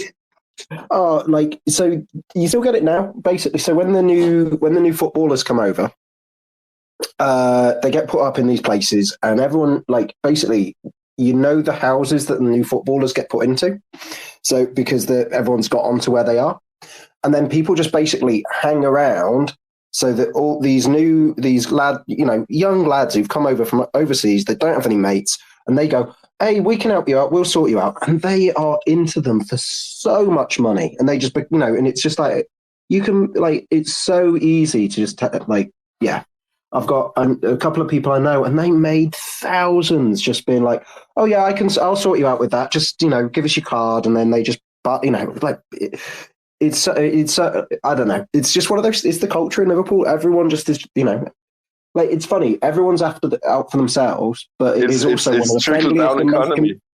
But it's also like this one of the most friendly and community things. So if the funny thing is, if anything goes wrong for you, people will sort it out. People will help you. But if you're just going about your day normally, then you're fair game. Yeah, I mean, this is something close to my heart, because obviously I was like living in Ibiza for a couple of seasons, and I've been traveling the world to some dodgy places with some of these people, right? I went over to Australia with the Scousers, man, the ones that were on the run, right? Like, there's a big, like, massive, I mean, predominantly in England. So guys, if you don't know this year, if you go to Ibiza, Tenerife, Mallorca, all the resorts, especially Ibiza, obviously that's the biggest drug trade out there. Always you're going to find gang wars, right? Or drug wars between Scousers and Cockneys, right? They're like loosely affiliated kind of gangs. When they're abroad, like, bang, they're in that, like, clique, yeah? And I've seen some fucking, like, mad stuff. But I've also had the pleasure of knocking around with both sides. And I've had the pleasure of, like, traveling and working and doing some dodgy stuff with, like, both sides. What Bendy's saying is true. Honestly, the Scousers are, like, proper family, but they are the biggest thieving cunts you'll, like, ever witness. Like literally, like, someone with, like, loads of money, like a Scouser, right? With, like, loads of money and, like, a well-to-do family, well-to-do house or something. like, I'm not going to name anyone, but I mean, to her as well. Like, I was in a fucking rave with her. And, like, someone had just took, like, this expensive, like, Gucci leather jacket and offered, like, put it on the fucking barrier, like, behind her, like, while she was dancing, right? And, like, your woman's just, like, bang, whoosh, and then come out. And I'm like, what? We went to, like, Creamfields and that, and these scousers are just on the Rob, coming back with tracky tops and, like, fucking hair, like, and I'm like, bro, come on. And they're just like, fuck it. Like, it's natural, normal, everyday life. But they are also probably the most business-savvy people. And they were way ahead of the Cockneys, man, way back in the fucking day. Like, the Cockneys wish they could be, like, cool and savvy like that, and they're just fucking not. They're kind of boring, the Cockneys. I didn't, predominantly, historically, we don't have... Oh, I'm getting rugged. Am I getting rugged, Bruce? Oh, Bruce is getting rugged, is he? I think we're getting rugged here. What the fuck? Chris, can you hear us, son? We've got massive rug there, right? What happened? Yeah, you were talking, and it started to pause out, and we couldn't hear you, and then you came back, and then that's when Bruce dropped. Bruce dropped. 1 second, Chris. I'll come back. 1 second. Okay. Bendy dropped out as well, yeah? He might be busy. He might have a meeting or something anyway. I'm glad anyway we could be talking about that shit on Sunday, right? Yeah? What shit? What shit are you talking about? Any English shit? No, that's what we were talking about. Fucking English shit. It's really George's Day, the invasion. Yeah, but it's really hard when two Brits, like, I'm used to speaking to Yanks, mostly like Yanks, like 90% of my time in crypto, and a few Europeans, you know what I mean, like yourself, right? But like, bro, like, when the Brits come on, I'm like, I was to start talking about British shit, like, and I have to remember not to get carried away, you know? I think it's okay, man. Most of us enjoy the band, and it's nice to learn about the culture. Hey, Bruce, can I be honest? I'm not shitting you, though. I might joke about the Scousers and all that sort of stuff, right? But they are literally, like, some of the greatest people I've ever met in my entire life, you know? Proper saved me at, like, moments in my life where I thought I was, like, either a goner, like, through certain situations, or, like, and these kids always were there for me, like really, like, brotherly love, you know? You're talking about the Liverpool kids, or what? Yeah. Dude, I ended up much closer to them, man, than me on fellas, man. Obviously, like, me on close mates, but, like, literally, I created an affinity. I mean, well, yeah, I don't know if you heard a bit of the story or whatever, but, like, we used to do a bit of coke running, you know, back in the day from, like, Liverpool over there. Like, because, like, Liverpool's, like, the biggest dock, one of the biggest docks, well, it's the biggest docks in Europe for drugs, right? Like, a lot of... was Odessa. Well, it became that on top. A lot of stuff started going into Antwerp and a couple of other places, but then Antwerp, like, became on top. Historically, I think Liverpool's probably imported, if you look at the facts online, probably imported more narcotics than any other port in the history of the world. Like, Liverpool's been doing this for, like, 100 years, right? More than that, bringing in contraband, yeah? Yeah. I didn't know that. Oh, dude, listen, everybody... Well, the thing is, there's a few things about Liverpool that people don't realise, right? Do you know about all the half-caste kids, yeah? The half-caste generation or not? I don't know about that. Okay, like when I was talking about the merchant navy and all that, yeah? And like the West Indians and stuff like that, yeah? Yeah. And there was also like over the trades and stuff, yeah? There was also like West Indian women coming in and that, but then there was like Danish sailors. If you look at Liverpool's biggest ever gangster, one of them, Curtis Warren, Cocky Warren, if you go and look at his... I think his father was Danish or something, and his mother was from like one of the West Indian islands, yeah? Like what we could call the Caribbean now, he's called the West Indies, yeah? He was like there's a real mad, like, historical thing about why Liverpool is the way it is. It's not like just Bendy and I were like joking or shitting on them being robbing bastards, right? It's for like years they were the biggest port in the world, and like literally everybody made a living like stealing from the, like, if you had nice things in your house, they came off a ship from the docks, right? Yeah, I've heard stories about that, especially up in Greenland, where the sailors, when they came up with new deliveries of products, you know, beer and milk and whatever, man, fruit, whatever, they learned fairly quickly that they need to unload the beer and liquor last, because when they unloaded it first, they would just get robbed.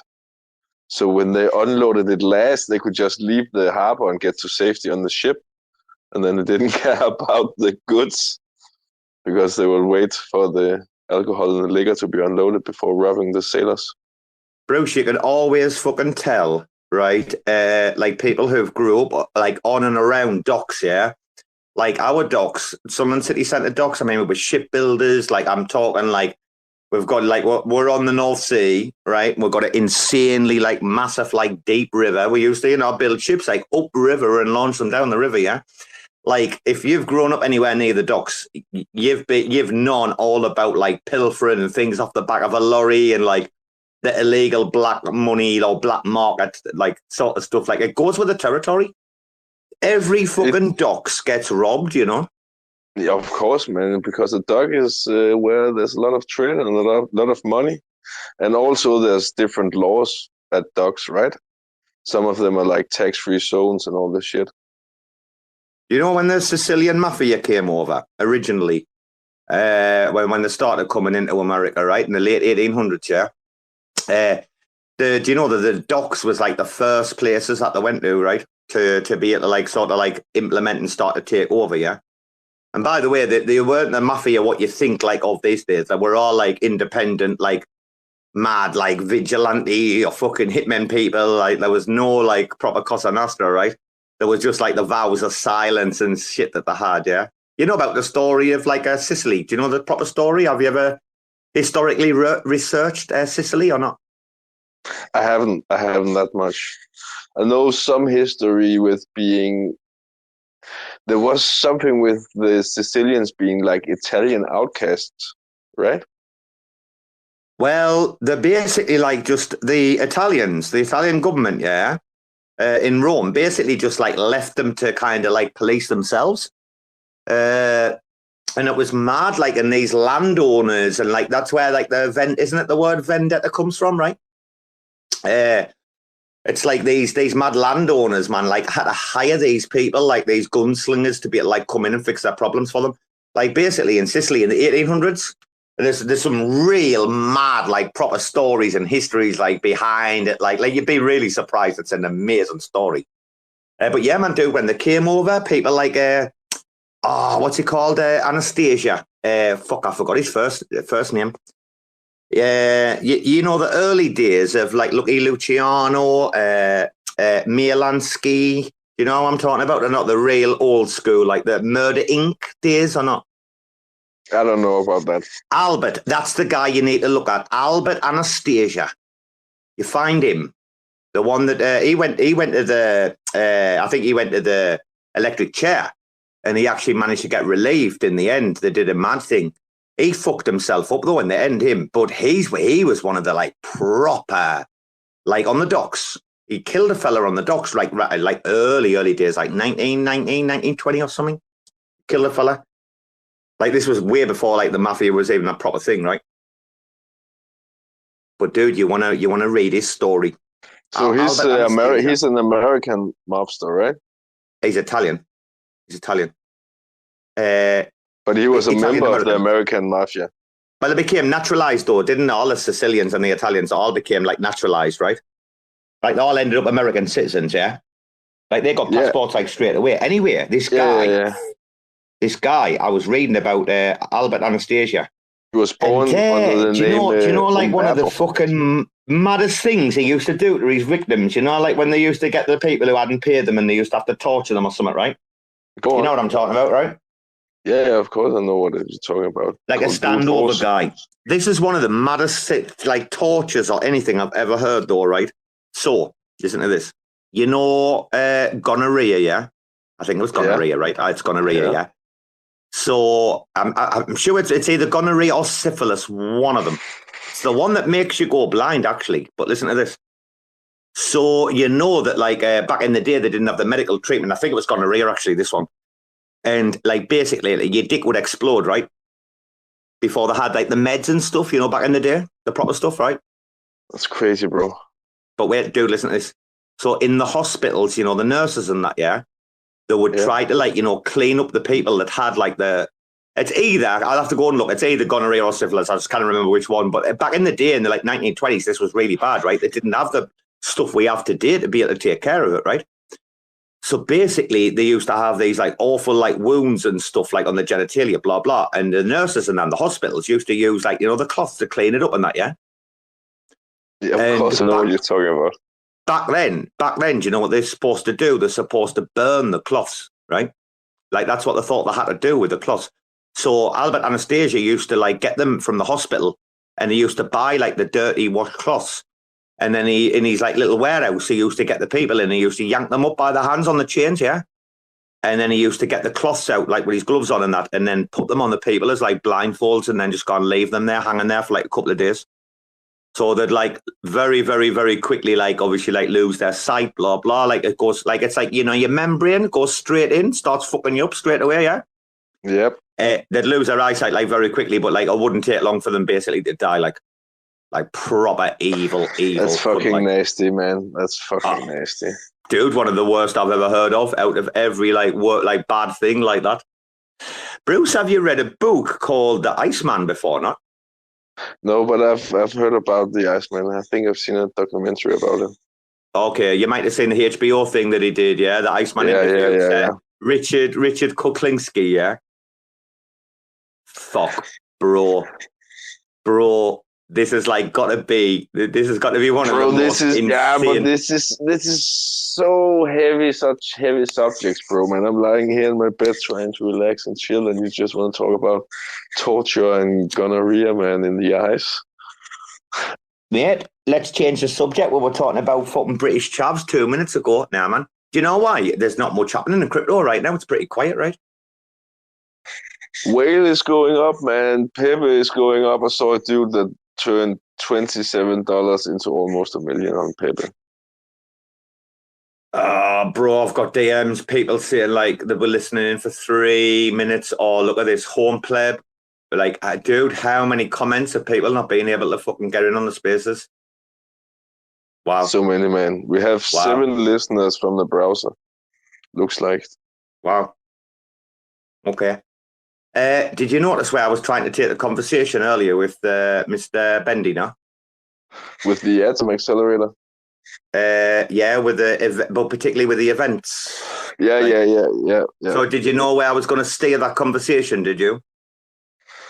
Okay, I can try and make a guess. All right, okay. Because Robo's all about 6D chess, right? Like I'm questions ahead of the game. Like, how I set things up, right? So where I was going with that, but he deflected really well, and he actually talked about something else and put me off. But I did want to find out about that one.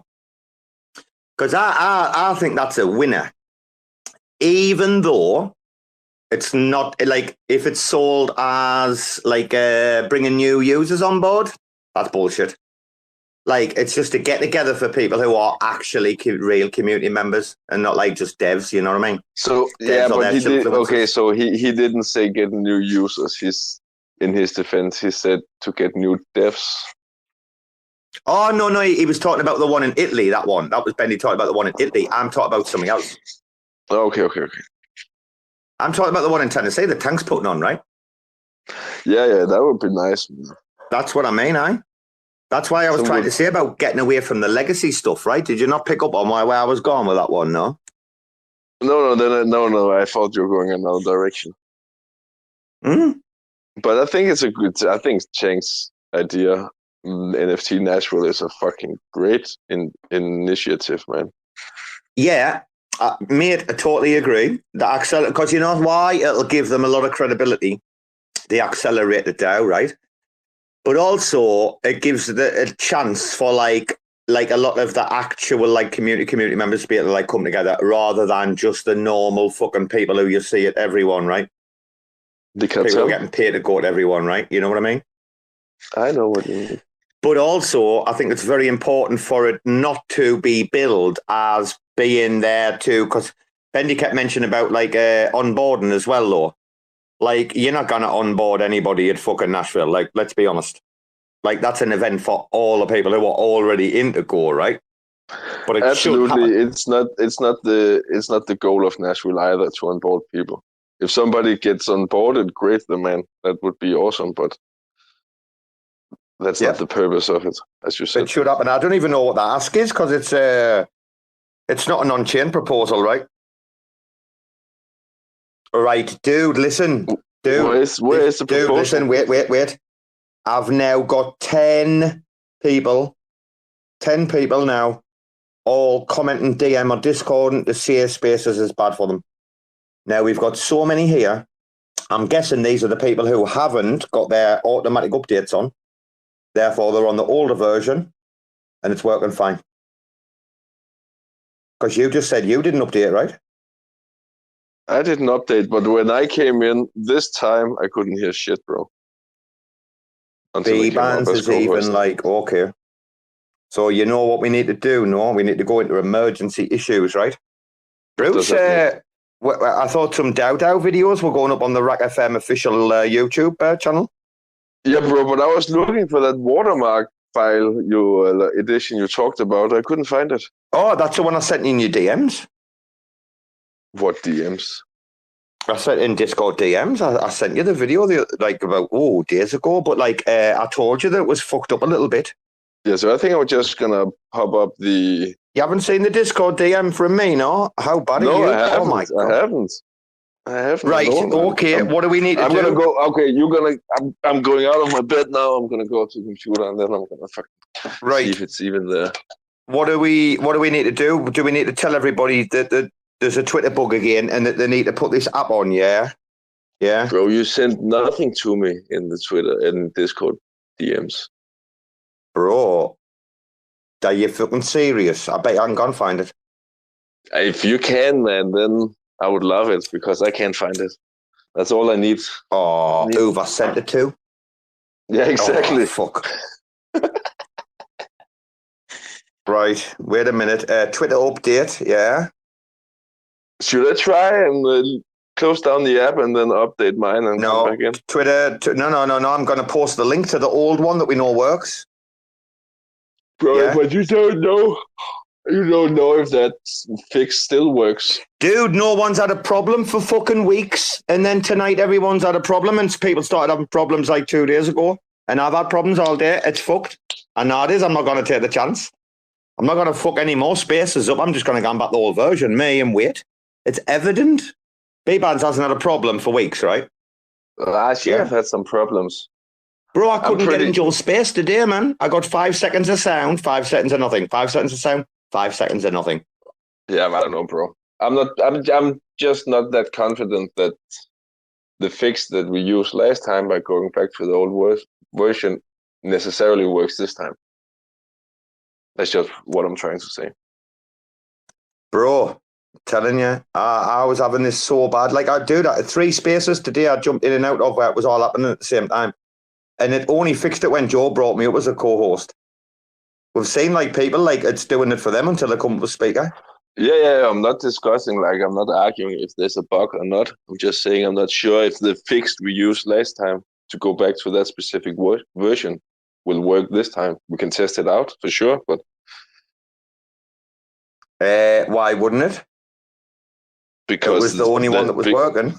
Because there's a lot of code that have been changed since, I guess. Okay. And I don't know what version they're running on their servers now, so I don't know if that version I'm is still compatible. going to tweet out that they can go and download the old version, though, because the minute I finish the spaces tonight, that's exactly what I'm going to fucking go and do. I didn't even find out this morning. Did Finn buy me a bong last night or what? Yeah, he did. Did he, or class? He didn't even message me or anything. I didn't even know what it looks like. And if he didn't buy you a bong, but I was in the space with him, and he got 100 Matic, or he borrowed 100 Matic from. No way. Did Sam do what space are you talking about? Did I miss something? Yeah, Sam did a min space. Oh, no way. Was it good? We had a RAC crack. That was fun. Recorded. We in talking and all, were you? Yeah, man, bro. I was hosting that space, basically. Who else was in? Sam, Finn, some dudes from Sam's community. Right. Can't remember. He's class, Sam, like. Was there NFT Daily in there or not? Oh, I don't think so. I can't remember. I'm not sure. Okay. Because they're like big weed heads, but they love him and all, no? Oh, he's rating with the Matic community right now, man. Do you know, dude, I'll be honest about if Sam's one of them, you can tell in 5 minutes of speaking to him that he has not got a fucking bad bone in his body.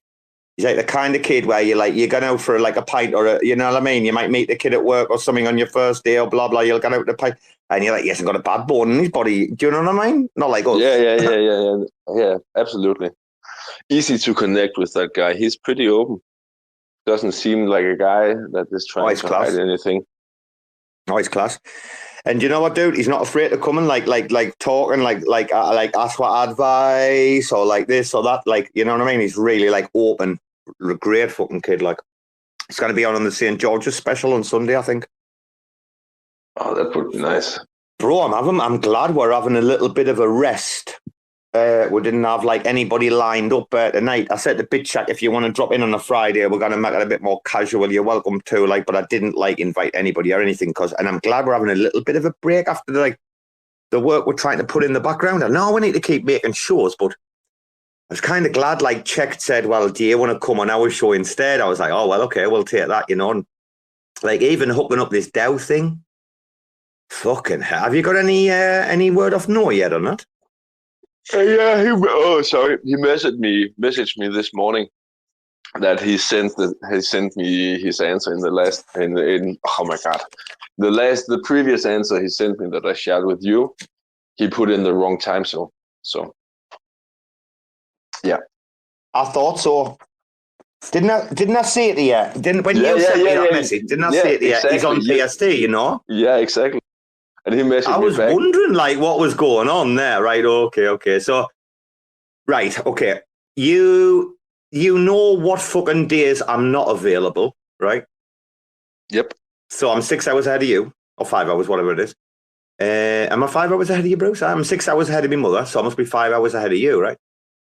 Yes, I'm about right. So it's 4 o'clock here now, PM. Right, okay. Yeah, it's 9 o'clock here, right? Okay. Yeah, like I was kind of like thinking, like I was like, what? But you just have to remember that my Tuesdays, the daytime, yeah, out of order, and my Fridays, daytime, out of because if he's on East Coast, it's got to be like my morning, really, right? Noah's not a morning guy, right? I actually don't know. Yeah, I guess it will be about 12 o'clock my time. Right, and it will be about 7 p.m. for you for it to be morning for him. But he DM'd me. Oh, I've asked him about coming on space before, and he DM'd me saying I'm not a morning person. So it's gonna have to be 8 or 9 o'clock p.m. his time. So it's gonna be a no go for you. Aye, it will be late for B-bands, I think. Yeah, right. Might be able to get it, but Finn will be the one probably, right? Open coast, yeah. Yeah. Bro, I'm telling you, Function, Onyx Dow, and a couple others. I've got some in the bag. Like, just get the Dow fellas, because they're the hardest fuckers to get nailed down, right? Anyway, mate, have we not got any more gossip? So we've talked about Grace tonight. We've talked about this. We've talked about a few things. What other fucking gossip have we got? I don't know, bro. I'm so fucking tired after yesterday. Did you make any money? We're not making any money off the NFTs I'm talking about. What did you buy your flicks for? Did you buy any? Yeah. I streamed like 24 or something. You bought 24 cents? What? I streamed. You're talking about flicks, right? Yeah. Did you grab any flicks or not? Yeah. So I streamed 24 worth of Osmo into 37 flicks. Okay. I'm just going to sit back, Brucey, and wait, you know? Yeah? Yeah, man, bro. Somebody is starting to buy KRIS. That's the plan. No way. Yeah. Wait a minute. Out of a collection of 250, right? Yeah? Yeah. Okay. How many have sold so far? Let me just check. 25, 28 have sold. Wow. Okay. So over 10%, yeah? Yep. All right. Okay. On like ineffectively, like, I mean, it's not like it's Stargaze, right? at the moment, it is the secondary platform kind of thing at the moment, right? Absolutely. And also the NFTs are listed in Flix, and Flix has been quite, I'm not going to use the word volatile, but we all know what I mean, right? Yeah. And it's also scarce, right? There's a million Flicks out right now, except the ones in the pool. Nah, bro. I don't know how much there's in the pool on Osmo. Let me check. Do you know, I really should have revisited like the tokenomics on Omni, because all I was like is like, right, I've been backing it from like day one. I know that my Juno wallets, like what I had stake with them. I know the Osmosis I had stake like with them. I'm like, I lined up. If I can go back and get tweets where like I was telling everyone, look, Flix, I'm warning you now. Just like utilize like I did. I put money aside in wallets for Flix airdrops, yeah, where like I could have kept it liquid and probably could have like cashed out a little bit more. Like, so I'm looking forward to the Flix airdrop. But again, if they've released any new information, I'm gonna have to go back and have a look. Yeah, I couldn't find any when I went to have a look. Oh, bro, it's all they were talking about when they were on the Spaces last year, dude.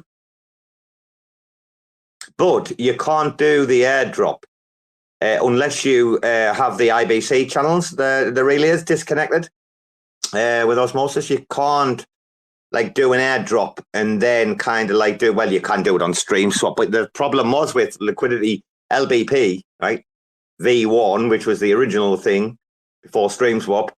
Yeah, if you had like an airdrop first and you had the relay channels open, people could send it over, couldn't, and dump it, right? Yeah. And you can't have that while there's an LBP going on, yeah?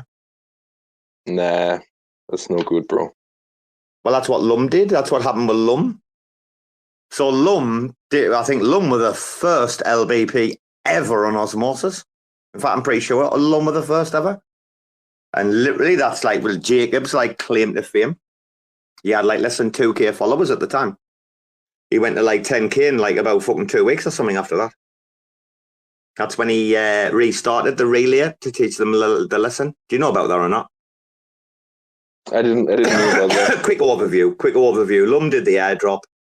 Then they did the LBP, but the relay channels were open, meaning you could like relay, IBC relay the tokens over from the Lum chain or Osmosis, and people just started fucking dumping for fun. So when Lum found out, they shit themselves that they'd fucked up, and they went out to every validator, they DM'd the validator group and said, look, stop the relays. And then everybody did it. And then fucking Jacob was like, nah. And Jacob like force started like the relaying system, like to try to fucking teach them a lesson, yeah?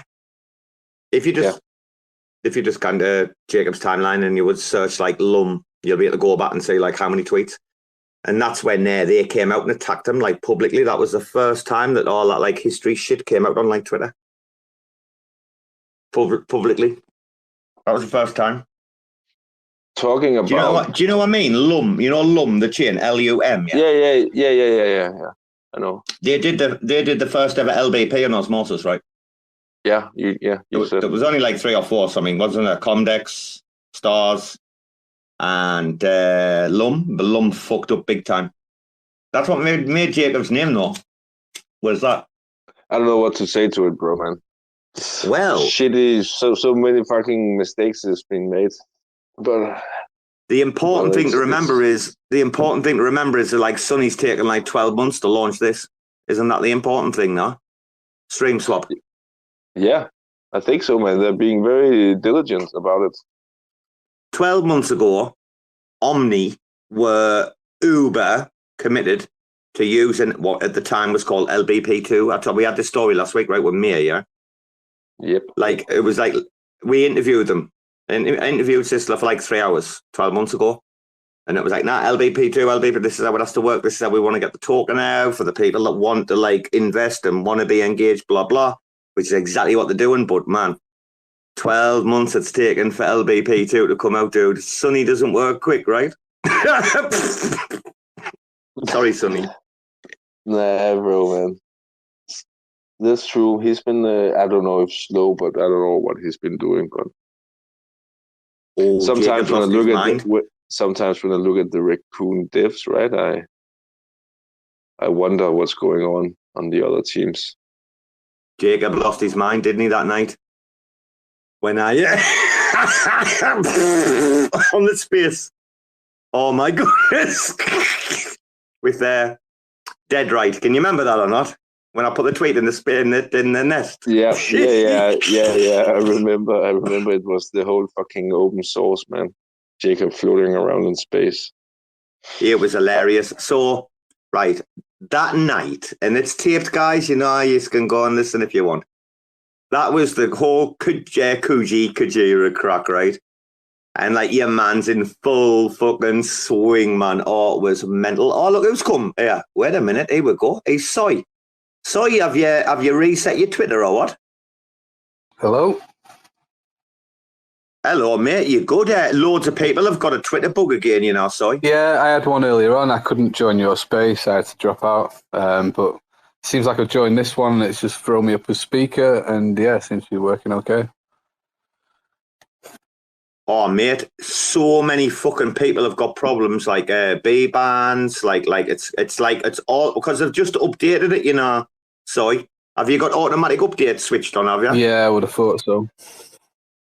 So, bro, it's just updated, and I couldn't even get in Joe's space today. I had the 5 seconds of sound, 5 seconds of silence, 5 seconds of sound, 5 seconds of silence, and dude, it continued on like that. Yeah. Yeah, that's exactly what was happening to me before.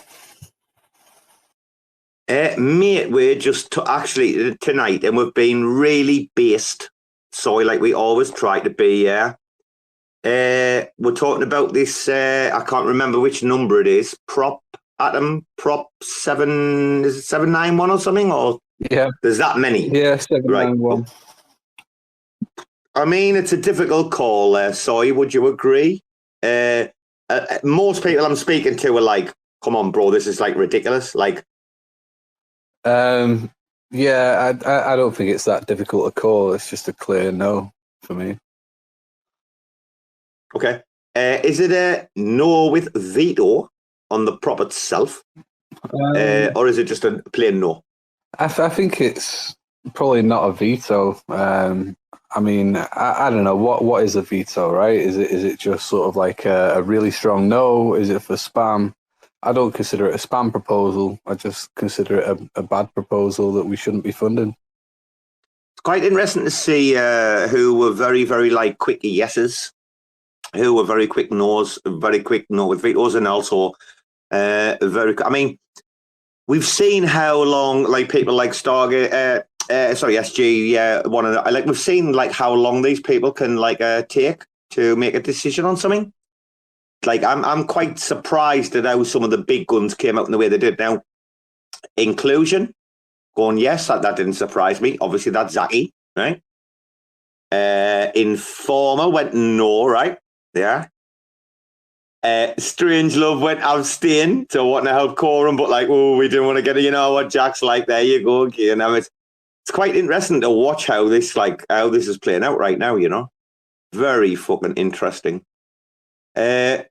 Joe said earlier, Joe said earlier that this is worse than Prop 16 for Juno. Do you agree or disagree? I don't know, man. They're both big piles of shit, aren't they? Really. So I don't know. Take your pick. I mean, is it gonna have the same effect on Atom that Prop 16 had on Juno? I don't know. It'd be interesting if it played out that way. But I'd say probably not. Okay, I'll give you a thought. I'll give you a thought that's ringing in the back of my head. I mean, you don't have to say anything. It's entirely up to you, right? We all speak frank in RAC FM, yeah? I'm just going to say this. Jacob should have known better. That's all I'm going to say. He should have known better. Did Jacob vote for it? Fucking Jacob put it together, man. Oh, did he? I didn't know. He's Guy, yeah. It wasn't Grace's idea to get a grant. Jacob's got this I don't know, this like crazy obsession with like throwing millions of dollars at like legal bills. Basically, he's done it before on Osmosis. He was trying to get the Osmosis community pool to give like $1 million Osmo to, I don't know, some sort of what was it called? The fucking apes legal defense or some shit. Anyway, it's not. So it's like, I don't know. He seems to be like more than happy to just sort of spunk community cash on legal bills, and I find that a bit weird. Yeah, I mean, once you get a taste of community cash, you know, once your palms are being greased and you've seen that, like, you know, you can put some words up on chain and persuade a lot of people that it's the right thing to do, and you know, you end up with money in your bank account. I mean, it's obviously evident that kind of thing can happen. Not like that I'm saying it is, you know, but again, I mean, I did comment earlier, sorry, about Lidbit, Mr. Tidbit, yeah? Oh, yeah. Like again on the space today, I mean, this justice warrior, I mean, he's like fucking Bono these days, you know? What's he been saying? He's like fully behind it then, is he? Obviously is. You'll have to go and listen. You know, I mean, he's been brainwashed on the anti-J train. I mean, he was talking about his, you know, father being Jewish and giving the sub story today, and I'm like, bro, we're not here for this. Like, sorry, like, dude, you need to shut the fuck up, because like, the more I'm listening to this, like you and Jacob, the more I'm like just a big fucking no. And like, I really like fucking Grace, and I want to like it, but this is just an embarrassment. Like, guys, like, sorry, this right now is fucking embarrassing. Sorry, like, to me. It's not great. And then it's like there's a big consistency, isn't there? You probably, if you're looking at like who's supporting this proposal and who, for example, was like really right behind Atom 2.0 and all that kind of stuff. So like obviously you've got Jay, who basically supposedly is like got everyone to veto Prop 82, and now like the Atom 2.0 crew are getting behind Grace to take on Jay in the court, and it's like ultimately the community's just paying the bill, right? You know, it's like that's the tragedy of it all. Like this just sort of absolute complete disregard for just blowing community funds constantly all the time, and this is just like the latest in a series of bad ones, isn't it? And I hate to be cruel here, and guys, you know, you can fucking call me all you want, and I'll spit facts, right? Jaquan does not give a flying fuck about Grace. She's a hoodsucker proxy, right? That's it. That's it. She is the hoodsucker proxy. He's doing what he's doing. What you think fucking Jackie and them were named in there for like nothing?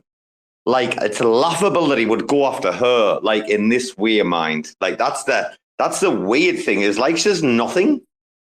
Like, in the grand scheme of things, she's actually, like, guys, and I hate to say this is not disparaging on Grace. I mean, in the grand scheme of the entire eco, Grace is like a cockroach. Aye? I'm a little mite on her cockroach leg. But, like, compared to the upper echelons, the big players, we are fucking nothing. And that is the weird thing, is that, like, he's kind of, like, almost going after this weak link, actually. By the way, cockroach was an analogy, right, for anybody in the fucking room that's fucking listening, right? Like, that's what Kevin O'Leary always says on Shark Tank, right? It just, like, exemplifies how small you are in the situation. Like, Grace is nothing in this. Like, what was she again? Business development or something, right? She's kind of right the line of code, right? Yeah. Didn't they give a fuck about her? Like, it's what happened in the Free Dennis hashtag. That's what's fucking caused the shit, right? I'm just fucking happy I don't have any atom stakes. Yeah. I was on the spaces when the Free Dennis hashtag started. I went through the entire whole thing from the beginning. From when they first lost their jobs and they came on the late night spaces that we were doing, like when? Beginning of this year? Yeah, we're gains on night shift, for the cultures. All that shit all went down. The Free Dennis thing kicked off. Like there was, I mean, listen, Jay's bananas. He's bonkers. He's off the map. I mean, clearly, you know, not on his meds or blah, blah, whatever's fucking happening. And even when he is on meds, he's still a space cadet on unparalleled fucking terms, right? But like, I mean, has he got a point or not? Whether what he's trying to do is right or wrong, has he got a point? Did they talk shit about him or not? Did they try to make all them bits like look like shit? Isn't that like the main thing of the court case, no? I really haven't been paying enough attention, to be honest. Well, defamation's interesting, sorry. Yeah, for sure. So I can definitely see why some people are interested in it. But I just haven't got into it at all. The whole story, the Dennis. I don't know who Dennis is. So yeah, sorry, no real comment. Well, Bendy mentioned tonight about that thing with Dennis. The weird thing is, and apparently, guys, we're going to have to wait for Discovery to be able to like drill down into dates and stuff on this front. But basically, Dennis kind of got what he wanted. But like the shit started kind of like around about the same time, and it wasn't communicated that like Dennis had like got an agreement, a verbal agreement or whatever, or written agreement, I think it was. And like the shit started, the free Dennis shit, and like Dennis was actually free, which is like a little bit of a weird one. Now that's not 100% confirmed. I haven't actually seen anything, but allegedly AIB, all in bits, are saying, well, wait a minute, this is like what Dennis said. We negotiated this, and then like we came back and we agreed on this, and we've got this documentation. That one's quite an interesting one, actually. But man, this is fucked up. So, Bendy said tonight, whichever way you look at it, there's no good outcome. And I said, yeah, but an even worse outcome is they're going to lose, because that's going to fucking blow up. Like literally, if she lost, oh my Jesus goodness, I don't even want to think about that. Isn't like the worst thing about it that it could just drag on for years? Like if you're raising like whatever it is, like 700 grand, or how much are they raising? Like $1 million or something? Well, they said there's going to be three stages, right? And kind of each stage is going to cost around about $500,000. So to be able to see it through is going to be about 1.5 million. Yeah. So like when you talk about seeing it through, you know, this isn't like a 2-week exercise, is it? So it's like... yeah, exactly. You've got to go through like motion to dismiss, and then I think you go through discovery, like depending on what happens with the motion to dismiss, you go to discovery, and there's that part, and then the proper part starts after the discovery, right? Where you get like all access to all the emails and all the shit, right?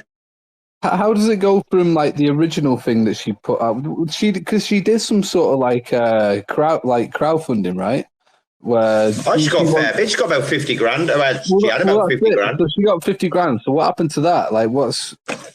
Oh, that doesn't even touch the sides. She was talking about the figures today. Like, literally, like you walk in the office and they're fucking, like, it's 500 to shake their hand, you know? Yeah, for sure. But I mean, like what was that 50 grand for? But she's in New York, and they are probably, I can imagine, probably like the most expensive lawyers in the entire country, yeah? Yeah, I can imagine that for sure. Right, that'll not be cheap. I don't live in New York. Fucking Jay, though. Jay's got endless money is the mad thing, right? Yeah, kind of. But I think he has to basically dump his arm to fund. I don't think his lawyer's going to be taking out him, are they? Did we lose Robo? Are you talking, Robo? Sorry, bro. I was just having a bite of the fried chicken again. Don't worry, man. I'm just so fucking tired, man. I'm fried chicken, I know. Something out.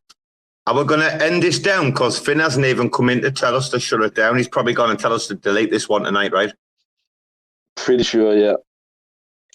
He went to bed 8 hours ago. Sorry, we've had a busy 48 hours, bro. You know, we released the first RAC FM Records rap yesterday, dude. Oh, yeah. The rap that you play on is like the intro sometimes. No. This is a brand new one. Did you not? Oh, bro, you missed like the whole thing, yeah? Yeah, mate, I missed everything lately. Like I had my system before I came to Thailand. I was like, I had like my routine. I knew when spaces would sort of come about, and now I got no idea what time anything is. So like I can't keep up with anything. You need to go to imaginethesmell.org. Aye, yeah. Just that's it. So you just need to go to imaginethesmell.org, and then all your dreams will be answered. But Yesterday, dude, we dropped an NFT. Bruce, I'll sort other things out. Quickly jump in the nest and just put the picture up with the racks and the wrench with the Binance van in the wall, yeah? Yeah, gotcha. So, Finn's been working on a little something. Are you ready to have a listen, yeah? Go on.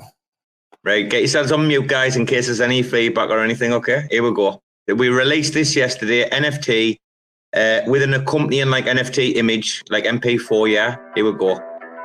Nice. I'm gonna tell you something. When the world starts to get really bad and these mugs out here robbing, you gonna love digital currency. All these motherfuckers, they be running and gunning, and I'm all like, I'm sitting back just having fun in the sun, and I'm like 1 out of 100. I'm just building abundance. The sum of everything we built during the last 100 upsets. You're getting salty, feeling faulty. You ain't no man. I keep Robo here, grinning ear to ear, throwing up anarchy, smoking toiletries, spitting philosophies. Look at the dossier, we rack like geology. There's layers to this shit, like it's sedimentary. All these little onion peels getting torn off and buried. Imagine the smell. That shit is a vital experience. Without knowing how, you will not survive, period.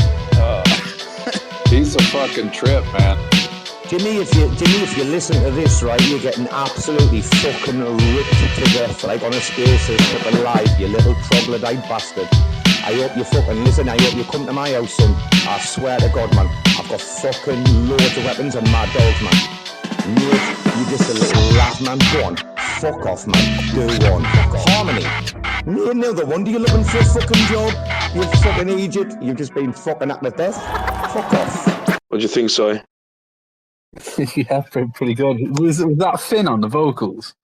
Oh, yes. Oh, yes. And balance, eh?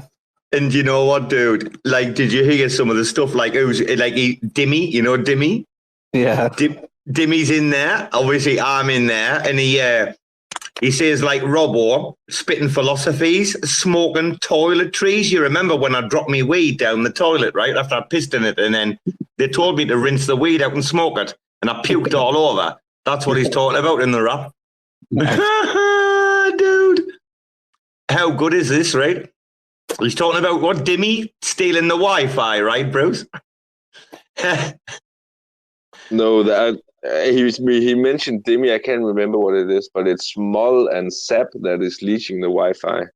No, man. Moll and Zap is shipping more than 5 guys, man. Dimmy's the one that's fucking snipping the Wi-Fi. No. They're leeching the Wi-Fi from McDonald's. That's what he's saying. All right, okay. McDee's Wi-Fi. Bro, there's some hilarious bits. I love the beginning. You know, the guy at the beginning, though. You know that you're going to love digital currency. You know what I mean? Wait, this guy, right? Ready? No. Wait, oh. There, wait. Nice. I'm gonna tell you something. When the world starts to get really bad and these mugs out here robbing, you gonna love digital currency. All these motherfuckers, they be running and gunning, and I'm all like, I'm sitting back just having fun in the sun, and then I'm like, all these motherfuckers, they be running and gunning, and I'm sitting back here living life in the sun, and oh my goodness, it's amazing. Dude, sorry we dropped this yesterday, you know, right when Elon's fucking rocket blew up. Bruce, tell him. Yeah, we were sitting here in the Space 420 space, and Sefi, he came in and mentioned that the Starlink launch, or whatever the fuck it's called, was live. So we were sitting and watching that, and it was going off, and we were listening to the rap, and then the fucking rocket exploded, and it was just the most expensive launch party you've ever seen in human history. The fireworks, bro, man. Elon worked on those fireworks for months, years. Yeah.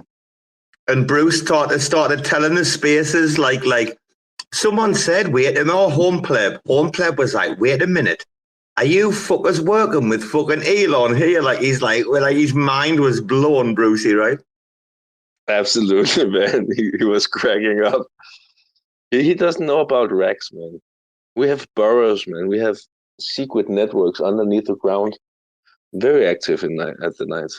Yeah, so you can see in the nest a happy 420, yeah? That's culture, bro. That's what we said before. Build the fucking culture. It should come first in everybody's priorities always, and not community. actual fucking culture, man. Cultural talking points. Oh, look, your man's come in, Bruce. He's probably got something to shill, has he? Congeal page. Yeah. How did you know who I was talking about there? I just said, oh, Bruce, your mate's come in. He's probably got something to shill. And he's like, oh, Coinlander page. Hey, how's he get? I wonder how he's getting on. I hope he's, because he's like, was doing the gym and that, wasn't he? After all his carry on, I hope he's feeling better. I hope he's getting fucking stronger, core strength. Absolutely, man. I'm also excited to hear if he got that job. We got a call back from. Oh, he got booted, man. I want to know this. Is Soy doing something for St. George's Day? Soy, do you do shit for St. George's Day, or do you not give a fuck? The latter. Aye, me too. I don't really give a fuck, but I thought we might have a crypto takeover for a laugh, yeah? I saw that, yeah. When is... I don't even know when St. George's Day is. Sunday. This Sunday, yeah? Correct. What time are you kicking it off? Oh, dude, I'll kick off about fucking, I don't know, about 9 o'clock UK time or something. And then they can all just fall in when they wake up. Okay, all day session. I kind of think, yeah, exactly. But you're only allowed up to speak if you're British. Yeah, that'd be interesting. There's quite a few of us, aren't there? Dude, imagine this, all right? If we let one yank it at a time, and it's 9 of us, 10 of us, and we just start going at it, and then kick them out and bring another victim up. Yeah, it should be interesting. But yeah, I mean, it's a Sunday, so I'm not going to be around most of the day, to be honest with you, but I'll drop in at some point for sure. Are you still in Bangkok, sorry, or what? Yeah, mate. Here till Monday, and then I go down to Samui on Monday. What happened at the Lunar meetup? Did you go or what? We went to some place called Rabbit Hole in Tonglo. It's like a little kind of dark cocktail bar type thing. Right. And yeah, I met a few people. There's some guys there from SCB 10X, if you've heard of that. It's I know exactly who you're talking about. Yeah, they are the validator arm. They validate for injective protocol, right? No, they're that was a part of. Yeah. They do the Cosmos meetup thing here, right? No, it's SCB Bank. It's their crypto arm. The validators. They were one of the the original, Genesis validators of injective protocol, I'm sure. Oh, maybe it wasn't something. Dude, I teach at SCB Bank. No, I know all about exactly who you're talking about. I've been following them for a while. Basically, I've taught those kids English, yeah. Oh yeah. So, but they do a meetup here thing, don't they, all the time? What's it called again? The hackathon thing, right? I'm not sure. I really don't know. They build some. Well, this is one of their projects. But basically, SCB 10X is the the crypto investment arm of the SCB Bank, right? And so they sort of kickstart a lot of projects and provide funding for various things. One of the things is this thing called Cellatone, which is tries to make the developer experience for Cosmosm devs better. They got a grant from Osmosis, and I think they might be doing something with Neutron. And so I met a few of those guys that are involved with that, and just generally met a few Thai people that are sort of involved in crypto. It's fairly short meetup, and then potentially at some point soon they invited me to kind of go and meet a few more people from SCB, and so just starting to rub shoulders and stuff around here, Listen, this Soy man rub shoulders when I've been teaching these motherfuckers he's talking about. There you go, Soy. There's a little cheeky tweet in the nest from 12th of September 2021. Dude, I've been talking about SCB being an institutional validator for Inge for fucking so long, man. But the thing that's I've been most bullish on Inge. That's why I was telling Gaines was what would you buy right now? And literally Inge was one of the top coins at the time. What was it 190 or something? How much is it now? This was December? Dude, SCB, obviously you know who they are. You know who they are, right? Who they are. Yeah, I know. Well, I don't know how you're asking that question a bit weird. I know what SCB Bank is, but Okay. You know who owns it, no? I've heard the names recently, but I don't know who they are. Okay. The big boss man owns that one, right? Which big boss man? A huge share. Well, a huge share of it was actually paid out recently, not so long ago. They've been on a big cost-cutting exercise because they had to pay like a big chunk of money out. So, like literally, if you know how many costs that, dude, I tell you what, when did I first start teaching there? 2014? 2014, but I think I only started with a tech team about 2017, 2018 or something, when they first launched it. Dude, they've got an amazing setup up there. If you get the chance to go up to SCB Park, it's beautiful, the tech setup they've got up there, Oh yeah, well I guess that's where they invited me to. I got a message off the guy on Sunday last week, after the day after we went out for the meetup, and he just said, yeah, kind of come down and introduce you to some people and show you around. So I was like, yeah, cool. Going back down to Smoothie soon, but hopefully I'll have some time to sort of stop in and see that. So yeah, I don't know. We'll see what happens. Did you meet your man from Big Cup or not? No, he wasn't there. Right, okay. Yeah, dude, what you're talking about, right? I'm just going back in my tweets. I'm looking I think 29th of June, 2021, yeah. Quite a while ago, nearly 2 years ago. I'll put that one in the nest. That's a cheeky little one. But yeah, man, they were the first tech teams I ever taught. I'll tell you what though, typical fucking tech teams and typical nerds. Not the easiest people to work with, Soy. Do you know what I'm talking about or not? Kind of. Maybe. Listen, I'll be honest though, when I teach everybody from finance to could be the front bloody desk to the CEO, right? I have to you would be surprised the kind of eclectic mix you get in people. The worst people you can teach or work with training wise is finance people. Anyone who's involved in accounting, auditing, they're just the worst, man. They've got no soul. And I'm sorry if anyone in the room's in trade fair and you're in one of those jobs, if you're an accountant or something. I think Bobby's the only accountant I've ever met with a soul. Literally, they're the most boring people, financial people. The next people after that, tech people. The best people are the HR, and they're the best people to work with. What they call interpersonal, you know. But yeah, man. So you enjoying being back in Thailand and son? You settled in now, are you? I'm getting there. It's just like I said. It's really weird with the the time shift and your whole schedule's completely moved around. So for example, I don't know, in the UK, you've got a bit of free time at the end of your day, but then here, your free time's kind of at the beginning of the day because everything sort of starts that bit later. So just generally, it's all a bit weird. So. But yeah, I'm going to be here for a few months and stuff now. I don't have to go to Europe, so I'm just going to keep extending visas here and just go down, chill, and get on with some work down in Samui. So I'll get into it. But still, even now, a week on, it's really sort of strange getting adapted to how it's. So you know, I've said this to many people before, and I'll say it again. Do you know what you're adjusting to? And if you'd only been home for a couple of weeks, it would be much more noticeable to you. Like literally, if you go home back to England, just 2 weeks and then come straight back, it's it's really evident. It's the pace of life. You're not due to the pace of life that we live here in Bangkok and especially in Southeast Asia. I say this to everyone. I come back to England, it's just everything goes into slow motion. It's it's insane.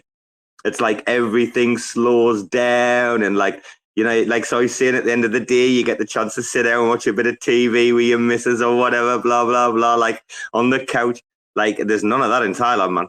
Good luck if you think you're getting a relaxed life here. I tell you, it's go. 24 hours a day, you're on the go, man.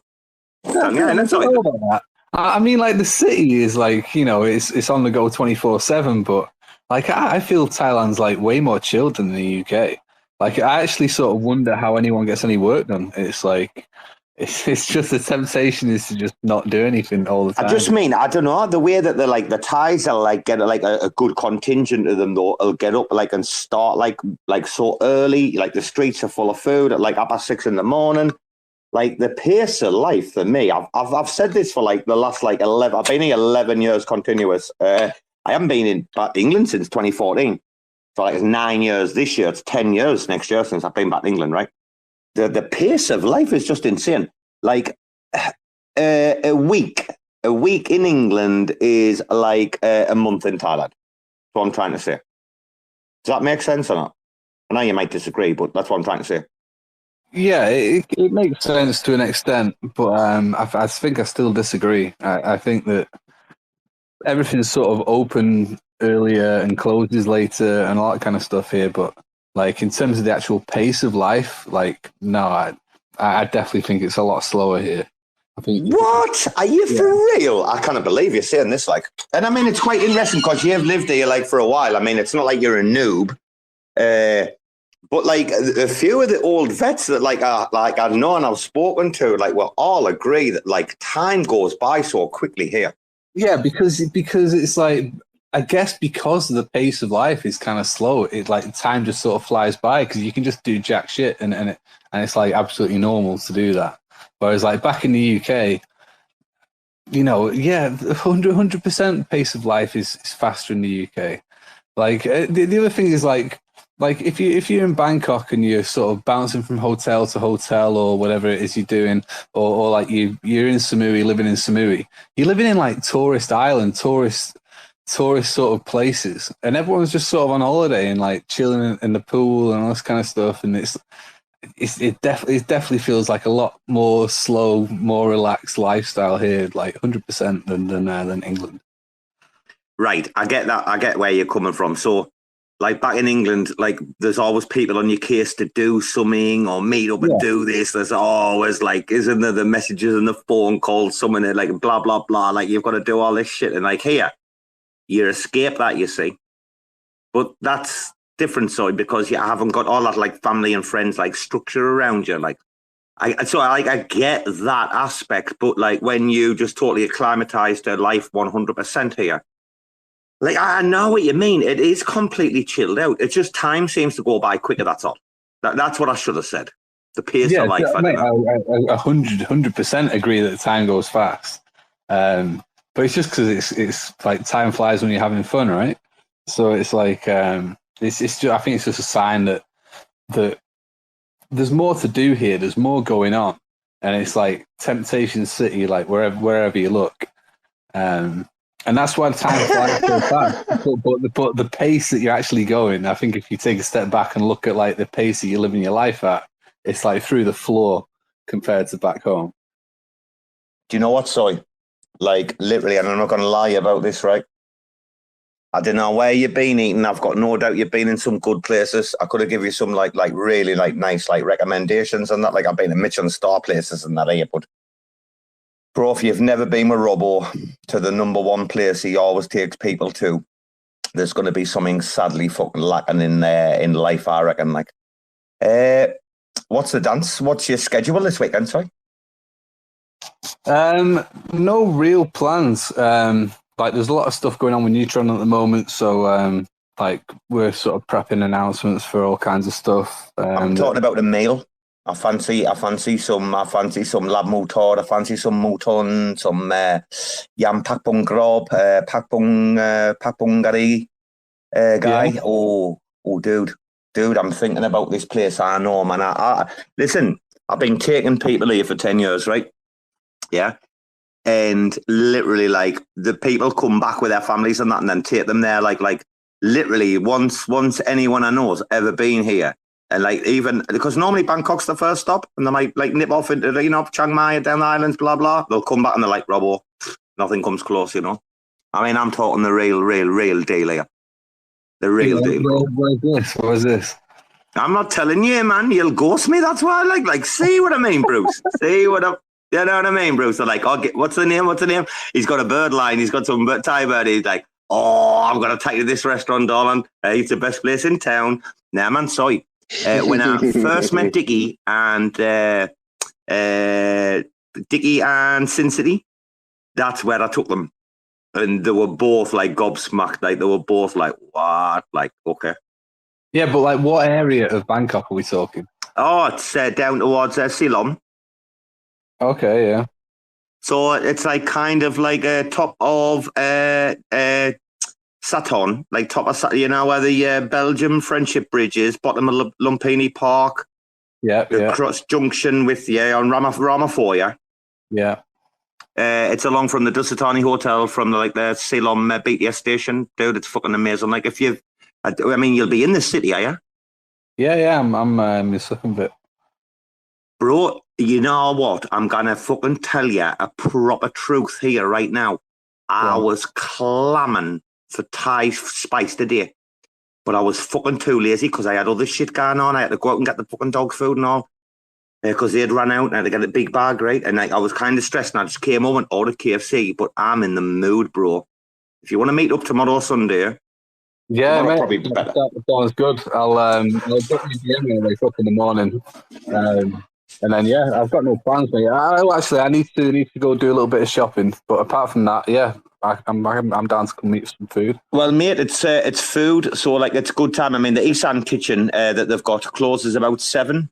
That's not a problem because I didn't normally order from like the particular like Isan menu, but it is famous for the Isan stuff. But like literally, it's an open kitchen and all. You can see all the stuff like hanging up in the glass cases. Oh yeah, and it's so cheap and all, dude. It should be, bro, a banger. So tomorrow, yeah? You want to call it tomorrow, right? Oh, yeah, let's do that tomorrow. What, like mid-afternoon? Would that be any good for you? Yeah, mid to late afternoon would be better for me. Yeah. Right off. That's a deal, sorry. Are we dealing on this or what? Is that on the chain? Yeah, mate, I'm coming. Okay, because when you said you would take, I thought you were going to be here for a little bit, like I thought, because your man's in Chonburi, right? My boss, yeah, he is. Yeah, and obviously, Bangkok's a lot closer to Chonburi than Samui, and I'm thinking, well, is he going to fly off straight away? Like, you were going to, jump Bangkok in a few days, weren't you? No chance.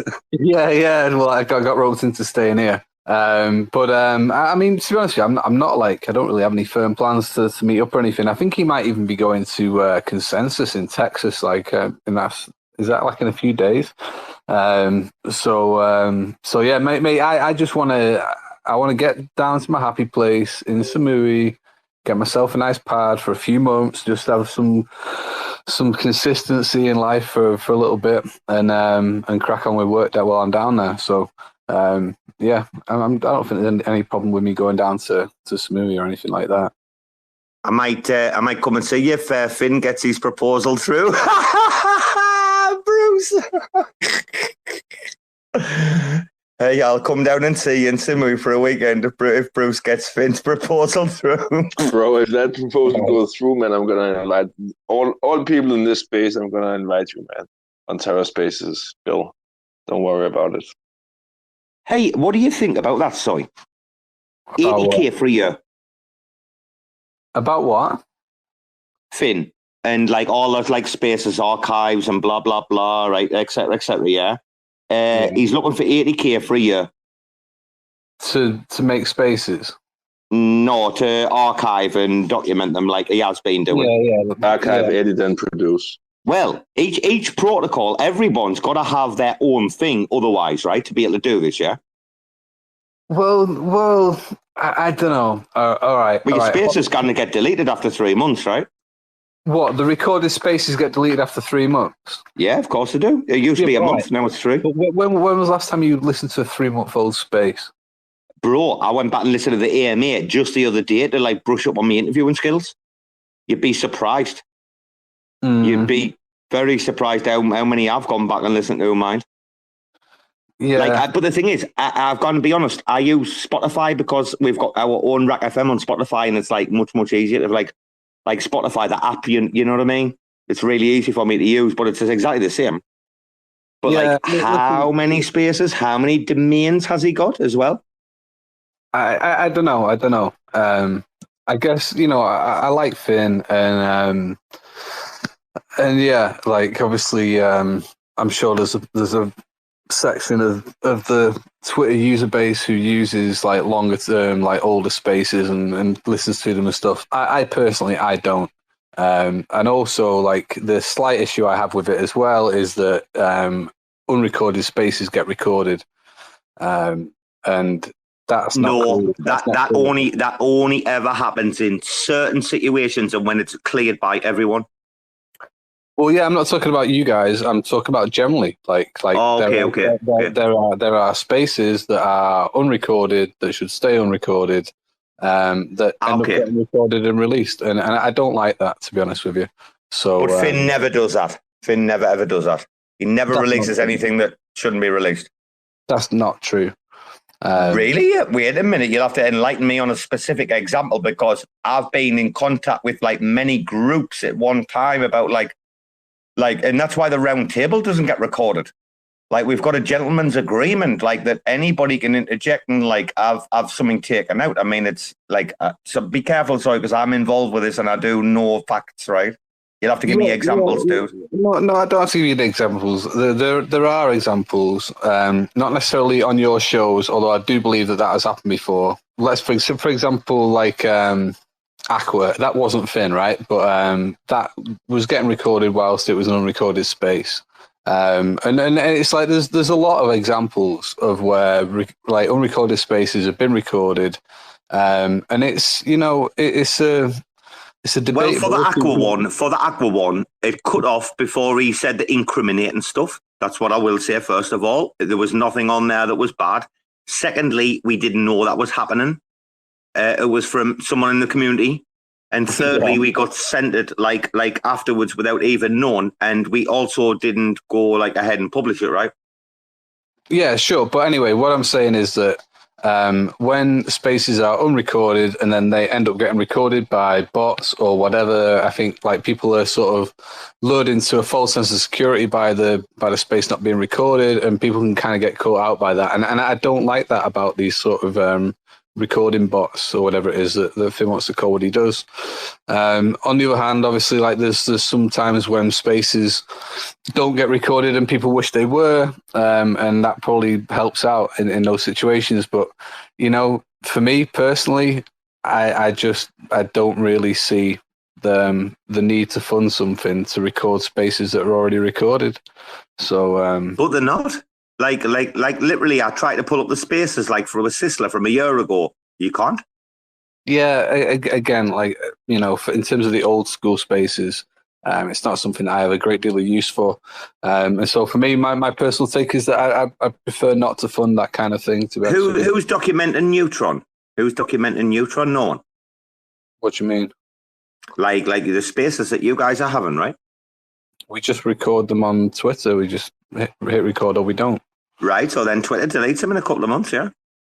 That's okay. Well, I'm okay. Personally, I'm cool with that. Okay. A lot of people think this is like a kind of history in the making kind of thing. A lot of us think that like some of this stuff now, like in 10 years, they'll be hilarious. So I'm not going to go into specifics, but if people are wondering if it's something that's used or it's a service that people want or the community want, then you can just go in and look at the stats, see how many hits it got per month. And I think the numbers are good. The number speaks for themselves. Yeah, what was it? 79,000 views at the highest month or something, was it? Didn't you have 79,000 clicks on each individual, like different spaces, right? In the highest month, wasn't it? 79,000, yeah. I think I don't. Even when it came down low, I remember. I know what you're talking about. When Finn gave us all the numbers and the pie charts and everything. I don't have the numbers in front of me right now. No, I remember what it was. I remember what it was. It was like nearly 80K in 1 month. Like unique, is it unique visitors or something, or like clicks on the? It was one of them. I cannot remember the number, but I'm like, fucking hell, Jesus. All the metrics are there in our site. Actually, go and have a look at. You'd be surprised, dude. Yeah, mate. I'm not sure I'd be surprised or otherwise. I'm just saying, like, for me personally, it's not something that I value. I don't use all the spaces. I don't like that unrecorded spaces get recorded, and so I would not vote for that. But if you're getting loads of people viewing it and using it all the time, then it shouldn't be a problem to get it passed, right? Yeah, and also I think there's more added context by saying that like Finn had 80k originally, and it came out of Door's pocket. So now he's going to Luna, and he's asking for the 80k. So there is like that. What's that, Bruce? He got 75k from. Sorry, right, 75. I was close. I mean, that was very close, and that was back in November 2021.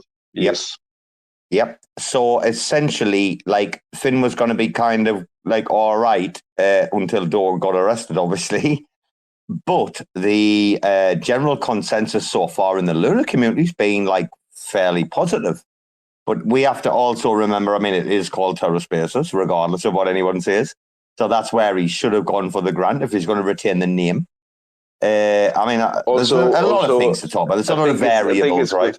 And I think it's good to add that Finn really didn't want to go this way. He didn't want to write a community spending prop to get his salary, but he was encouraged by different validators in the Terra community. So that was basically why he did it. Yes. Also remember, Bruce, you're RAC FM co-host tonight. You're not TerraSpaces CFO, by the way, all right? Yeah. I just want to clear some stuff. Does Soy know about your new position or not? I bet he does. Go on, tell Soy about your new fucking position. So basically, Soy?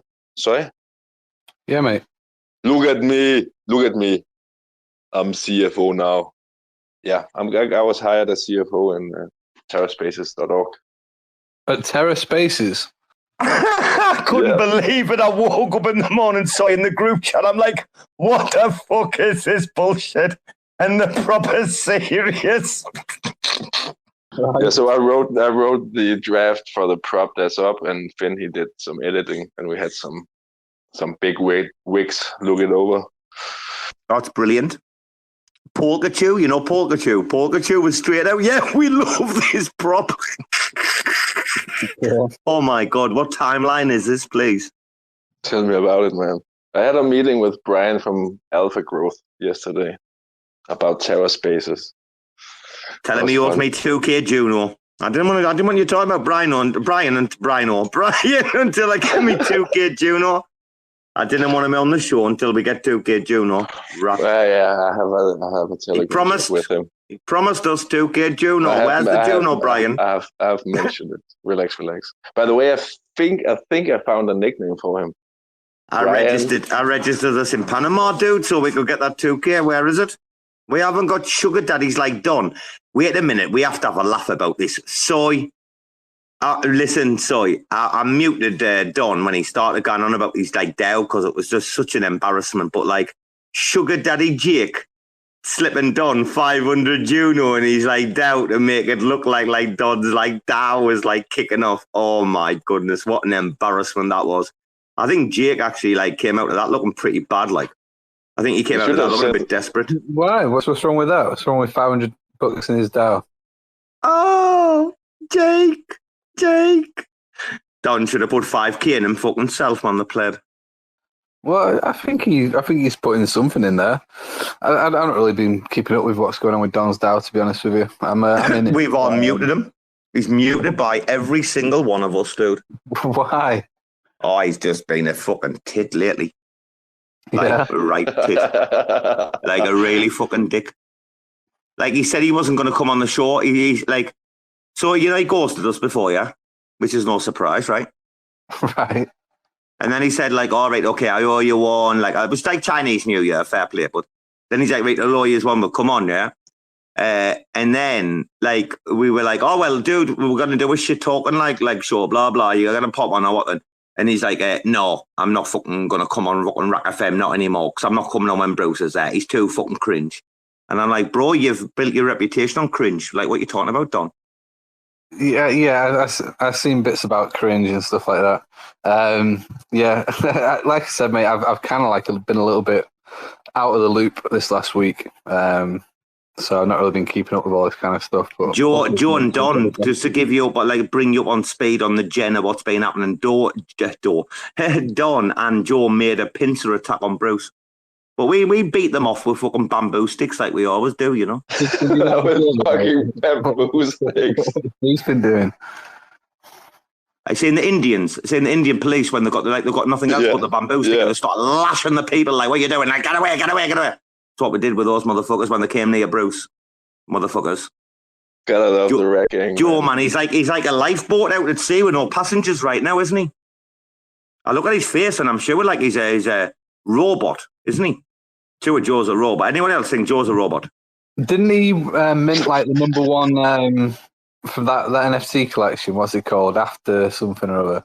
Oh, after the interview. You mean after the filter? After the interview? Yeah, after the filter. Guys, he got the number one, didn't he, or something? I did. He did. Straight after the exclusive interview, yeah. Mate, one of them sold for 70,000 stars yesterday. Yeah, that's crazy, man. And that wasn't even like number one. Do you know something? What to say about that? There's comments right now, like, and this is, I'm not talking about even Cosmos in mind. I'm talking about elsewhere, bigger like things and that. There's talk like there's talk out there on the chatter waves. I don't know if you've been listening in and been like figuring what's gone out recently. And this is why I was talking about the spaces. Like we're 367k listeners or something the other day. YouTubers are becoming more irrelevant by the day, and there would probably be no example bigger than that, probably than say like watching like what Liam's done, jumping out of YouTube or his crack into the Omniflix. I mean, I know he did this stream last night, obviously for the drop, but he's like their Spaces host now, kind of thing, right? Like people didn't realize the transition, what's happening. YouTubers are going to come out and become more and more irrelevant now. And now Don's pissed off. And I did say this, was it last night I said this, Bruce, on the unrecorded one? About when the Hong Kong thing kicked off and he didn't make any videos for a few days. I know he's traveling right now, so he's not making videos, but the two videos he did prior to the Hong Kong break, the Hong Kong thing break, RAC FM's two spaces did more numbers on the two spaces than his two videos, and he's got 12x the subscribers on YouTube, right? Yeah? Yeah. You remember the numbers? These are proper numbers, sorry. Nobody remembers the numbers, but I'd say you word for it. We do. We remember what we're building, what we're making right now. Like we had a guest ghost us last week and we had like 600 and odd listens. Yeah, man, I believe you on the numbers. So what are you saying? That Spaces are going to replace YouTube? Spaces are replacing everything. All the Clubhouse mob. Have you seen how desperate some of the Clubhouse mob are coming over here? Like that comedian woman. I mean, I thought it was a good interview. I had a bit of crack. But that woman who came over from Clubhouse on that interview the other week with B-Bands, how cringe was she? Like when you go and look at her homepage and like what her fucking actual crack is like, it's proper fucking cringe, man. They haven't got a clue, man. The people that's been beasting around Twitter Spaces for the last like 12, 18 months, oh, you're gods right now, you're legends. You came in at the right time, yes, so you were quiet for so long. You came on the train at the right fucking time before it started to blow up. Twitter Spaces is going to get huge. The next bull market. It's the only place people has got to come for all the real crack. Go and follow like Leap XYZ. Like he's got one of the best Spaces channels like out there, but they're like Nuance Bro. There's a few of the Thread Guy. There's some really, really good, like class, clever crack kicking off if you go to the right places. Yeah. Why the fuck should YouTube remain irrelevant when it's cancelled people? Like, well, like literally, if I'd been on YouTube, how long ago would I have been cancelled? Well, psychologically, like YouTube has the big advantage, doesn't it? Because it's visual. And like, no, I disagree. Yeah. No, I disagree with you. Because, do you know why I said this tonight? Do you know why I disagree? Hear me out and then correct me. I'll tell you why. Any pleb can put up a Spaces. To do YouTube, and I've been working on this for like nearly 2 months. You want the background, you want the setting, you want the like this. To do YouTube, unless you're like Don and you've got your like fucking 1800s bedspread in the background in your fucking Hong Kong apartment, right, with your shady light. Like literally, bro, how much work do people put into the ambiance of what they're doing? These proper people, right? There's that much pressure, dude. Mate, you can be jumping out the shower. You can be jumping out the shower. You can have got a DM. There could be a hack. You can bang up a Spaces. You could have 200 people in. Like, money can be getting drained out of wallets and accounts in real time. And no one's looking at your fucking makeup or your this or your blah, blah, blah, right? Yeah. And mate, don't get me wrong, I'm a big Spaces lover. But like to say that Spaces is going to overtake YouTube, like it's a completely different thing. Like YouTube has never been about sort of like live broadcasting, like on the minute news. It's a completely different format. And yeah, it takes like a lot more effort to sort of set up a YouTube video and edit it and all that kind of business. But it's a completely you're wrong. thing. You know why you're wrong? And I'm gonna hear me out. You know why you're wrong? I agree with you about YouTube and Twitter, but I'm gonna say crypto YouTube and crypto Twitter. I'm gonna like just keep it specific on this particular thing. You can probably go and look at someone like Ran, for example, who can do a Twitter and have like good numbers, blah, blah, right? And obviously, yeah, you've got the advertising and stuff, right? But that's going to come with Spaces, right? And more with subscribers and integrations and what we're doing with NFTs. But then go and look at maybe some of the Spaces that Ran jumps on and hosts or co-hosts, right? And go and look at the numbers and the actual real interaction and participation. Telling you so, you'd be surprised the power of Spaces right now. Really fucking surprised, man. No, I don't think so. Like I wouldn't be surprised if you told me that Spaces was a very successful sort of thing. But like, do you know what's a combination of? Sorry, do you know what's a combination of? Twitter Spaces is a combination of the old CB radio shit that like we used to listen into, you know, the truckers and the cops back in the 80s and blah blah. It's that. And it's also a combination of the old pirate radio stations that like we used to listen to again back in the like 80s, mid 80s, the late 80s, early 90s, right? It's a combination of all that and the town square, the public square, right? Yeah. And more like I didn't know, dude. I know what I mean, but it's very hard to articulate it, right? Sometimes, yeah. Yeah, mate, and I'm not disagreeing with any of that. I just think they're different things.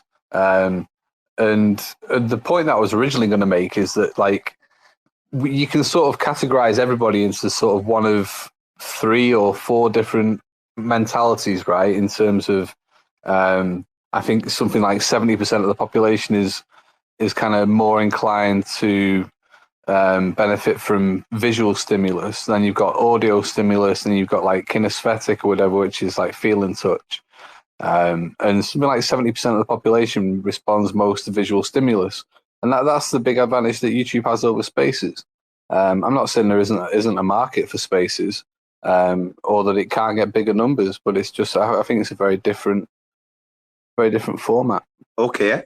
On the other hand, what about the penetration? Because I know that, for example, I'm going to use these 2 people just as an example, but they're very typical everyday, all-day listeners because they're in the theatre mind. Take our artists, Ambedo and Brasco, right? Yeah? They're listening on Spaces all fucking day. Now, I'm only mentioning this because you were mentioning about the visual aspect, right? Yeah, you can have the YouTube Premium and you can, like, close your phone and still, like, listen to the audio. So, you can, that's no problem, right? But Spaces doesn't even like have to give you that opportunity because we don't have that visual thing at the moment. That is, I might change in the future. So like what I'm saying is Brasco and Beto, who are habitual daily users all day while they're in the theatre mine, they're never in a million years ever going to go on YouTube, but they're on listening to Twitter Spaces all day long. Now that's penetration, and that's what YouTube will never give you. Because YouTube, you've got to sit down in front of your thingy, you've got to get comfortable, or you might be on the train, on the way home, you might have 45 minutes to kill, blah, blah, but you've got to have the time. You've got to make the time. You don't really have to make time for Twitter Spaces, especially as a listener. It's no different to like putting the radio on in your car or whatever while you're driving, yeah? You're not going to drive in your car and listen to, or watch YouTube, but you're going to drive in your car and listen to radio. Like, this is the rebirth of the radio, isn't it? No? I think it could be, yeah. I think it could be. What did B-Band say? Like, B-Band is like, bros, if we're going to do a live stream on a Friday, like, I'm going to have to get up like an hour and a half earlier than I normally do, like that, just to like literally, she was like, "Oh my goodness, like I'm gonna have to do like," and we're like, "Oh shit, okay." Like Babe Anne's gonna have to get up like 5:30 to be able to get ready for an 8 o'clock stream, right? Twitter Spaces shit and jump out of bed at fucking 7:55 and jump on Spaces and kill it, right?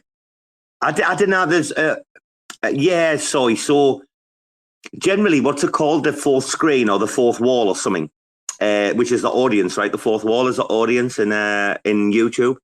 Like, I get it. I just think that we're moving to a different generation, is what I mean. So I really believe that the last decade was the decade of the YouTuber. Like, as we're moving now and into crypto and what we're seeing now, the emergence of like what's been going on, the breaking news, blah, blah, the spaces, like what Elon Musk dropping in, like, you're not going to get Elon Musk just randomly dropping into someone's YouTube, right? Well, I don't know. Yeah, I think you do. Like, you still get Elon Musk on Joe Rogan and all this kind of business, right? But I think it's just different. No, mate. but that's pre-recorded. That's planned and pre-recorded and well enough. I mean, Joe releases his shows like days after they've taken place, right? That's all produced and blah, blah. I'm talking about the spontaneity of the whole thing. Yeah, like I said, it's different. I definitely don't watch any YouTube live streams of any kind. But as you say, like I'll quite happily sit and have spaces on the background while I'm working all day. So yeah, mate. It's good that we have both, right? I don't even know how we got here. I suppose I was talking about the RAC FM versus Don numbers, and I suppose I'm just buzzing, right? Sorry about our engagement that like with the NFTs and stuff, you know, that we were like having like ridiculous engagement in like for 400 followers, and we've got like 50% like hardcore engagement. Like for us, I mean, it's crazy, you know. Yeah, mate. It's and congratulations on that. You do good shows. And long may that continue. Hey, sorry, it's getting harder. It's getting fucking harder. Bruce will tell you, right? Like in the background, like these guests, like Bruce, what are some of these guests like to work with though? Like, dude, when you're like, Bruce is only just like waking up to how difficult this industry is to fucking deal with. Bro, like, you are also filtering out and giving me some of the easier guests to work with.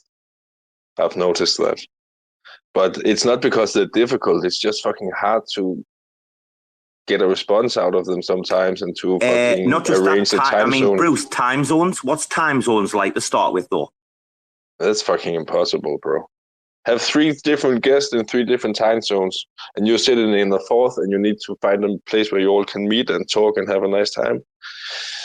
Yeah, that's nice. Communism works, man. That's all I can say. That's the one. That's the killer. Like when you've got someone in Asia, someone in Europe, and then someone on fucking PST, and you're like, fucking hell, what time works here? I'm like, I'll tell you what, Bruce will tell you.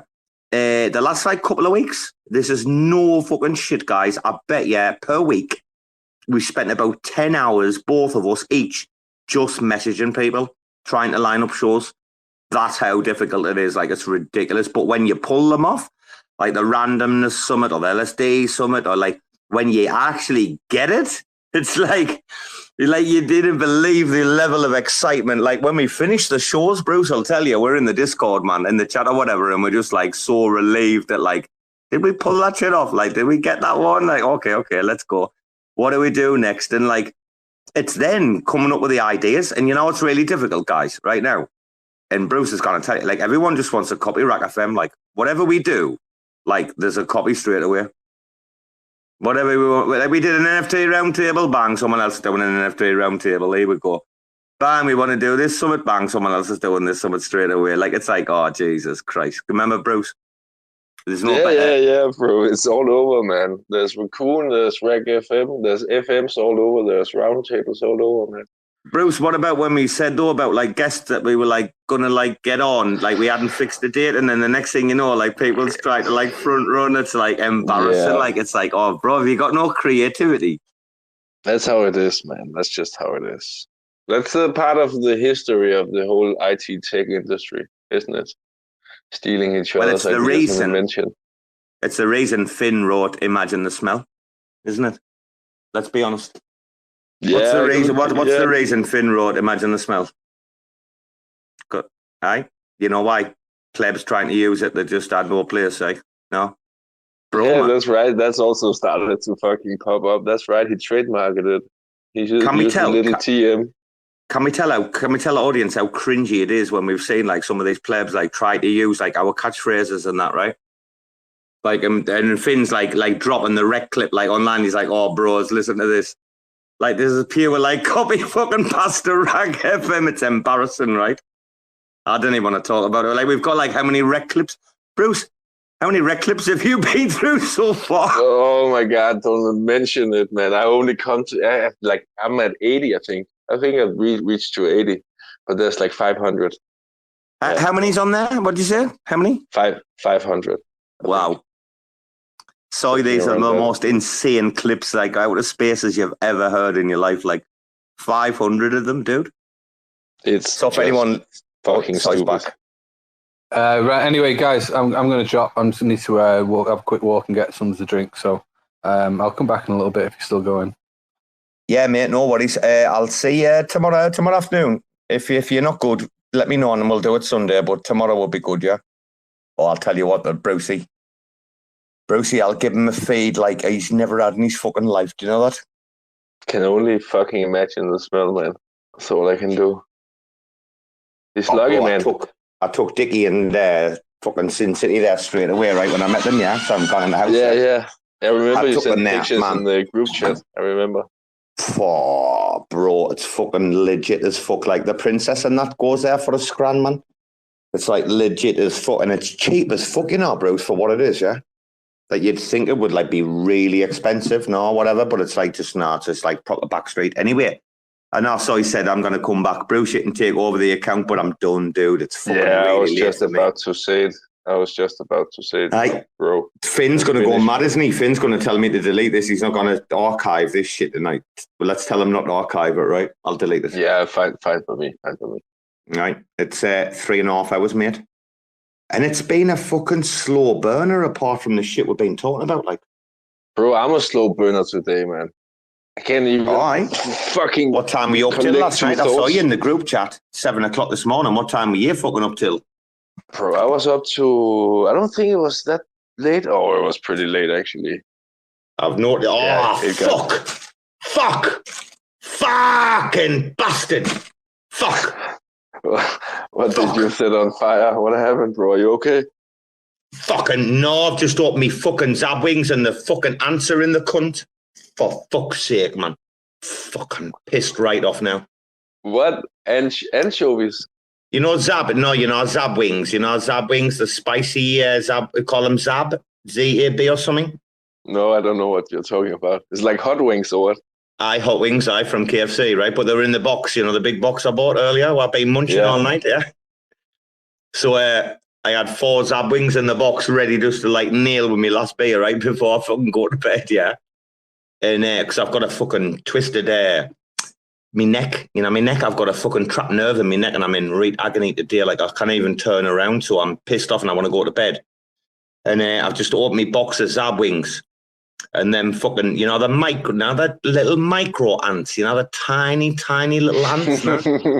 Yeah. So you know, the heat, you know, it's got up to like 40 degrees here recently, yeah? Yeah. And the rain's not out yet.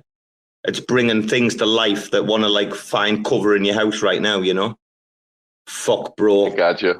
These little cunts, these tiny little microscopic ants have fucking got in me boxes of wings on my desk and fucking they're all our like, there's about 300 of the cunts in the box. Bro, I'm just imagining you sitting at your desk and with fucking ants all over the place. I'm foaming. I have a dilemma right now. I'm like at the crossroads, you know, crossroads, right? Yeah, I know, bro. I can either try and like brush them off and then pretend I didn't see it. Fucking just eat them, man. What are you talking about? Bro, it's Thailand. I don't know where these ants have been, dude. Come on, their little feet could have been anywhere. It's Thailand, man. Shut the fuck up, man. Be a man, eat the ant. Nah. What are you talking about? Do you know what it is? I lifted the actual things out the box and lifted them up. Shake it a bit. Shake it a bit and then just fucking blow on it and then go. Bro, I can't have like the fucking ants like getting on me desk. Bro, you man. fucking smoked. You smoke piss. You smoke toiletries, bro. You smoke toiletries and you won't eat ant. Do you ever have problems with ants in Denmark or not? Do you have, like in Thailand, we have really bad problems with ants, right? Do you have any problems in Denmark or not? I live in the city now, so I don't have any problems with ants. Do you know what ant chalk is, dear? Do you know what ant chalk is? Ant chalk, no. We had when we had ants, but when I lived in the countryside, we had ants. We used like little green fucking boxes, little traps.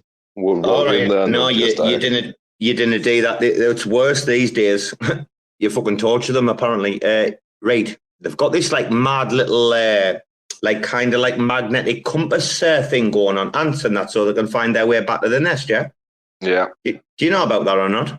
Yeah, I know. I also know if you take the fucking queen out of the nest or the hive or whatever you call it, they would they would lose their sense of direction. Yeah, basically, like what you do is you get this, like, you're not chalk, right? On a chalkboard, yeah? Yeah. So you get this, like, chalk, and when you find the ant path, because they've all got paths from outside to inside, right? And what you do is you go to like the closest one to like the house where they're coming in or they're going out, blah, blah. And you get this chalk and you just put a line down. And what happens is like all the ants on this path just like keep hitting the chalk line. And then it immediately like fucks up their sense of like magnetism or whatever it is that they've got going on. And dude, they just like wander around aimlessly until they die after that. Like, it's quite a sad tale, but like what happens afterwards, like they lose all their sense of like where they're going or what they're doing, essentially, of this little chalk. That's fucked up, man. I've been using it in Thailand for like 11 years because like, I can't deal with ants, like, can it? And these fuckers that's coming are like, they're microscopic, they're tiny, tiny little ones. They look like little spiders or something. I was just about to say, it's a tiny spider attack. Yeah, they look like a tiny spider. Bro, man, they're all. I'm just looking in the fucking chicken box, man. Oh, it's because it's 40 fucking degrees. Just fucking eat it, man. What you talking about? Stop being such a little. Yeah, man. I'm not eating. Anyway, before we sign, can we not get Finn in before we sign off? Like he's gonna come in and kick off. Is he up yet or not? Yeah, he's up, man. Where's he? He hasn't got. He doesn't know this is going on this space because I didn't do the link right on purpose. Yeah, maybe. Yeah, I think so. DM him and see if he comes in and kicks off. And then I'm going to leave when he comes in. No, really? Okay. Can we tell everybody in the audience to go and buy a Gary?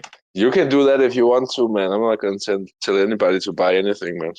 Imagine if we were on like RAC FM, like NFT number 8, and there was a Gary connection involved. You wouldn't want to imagine the smell, would you?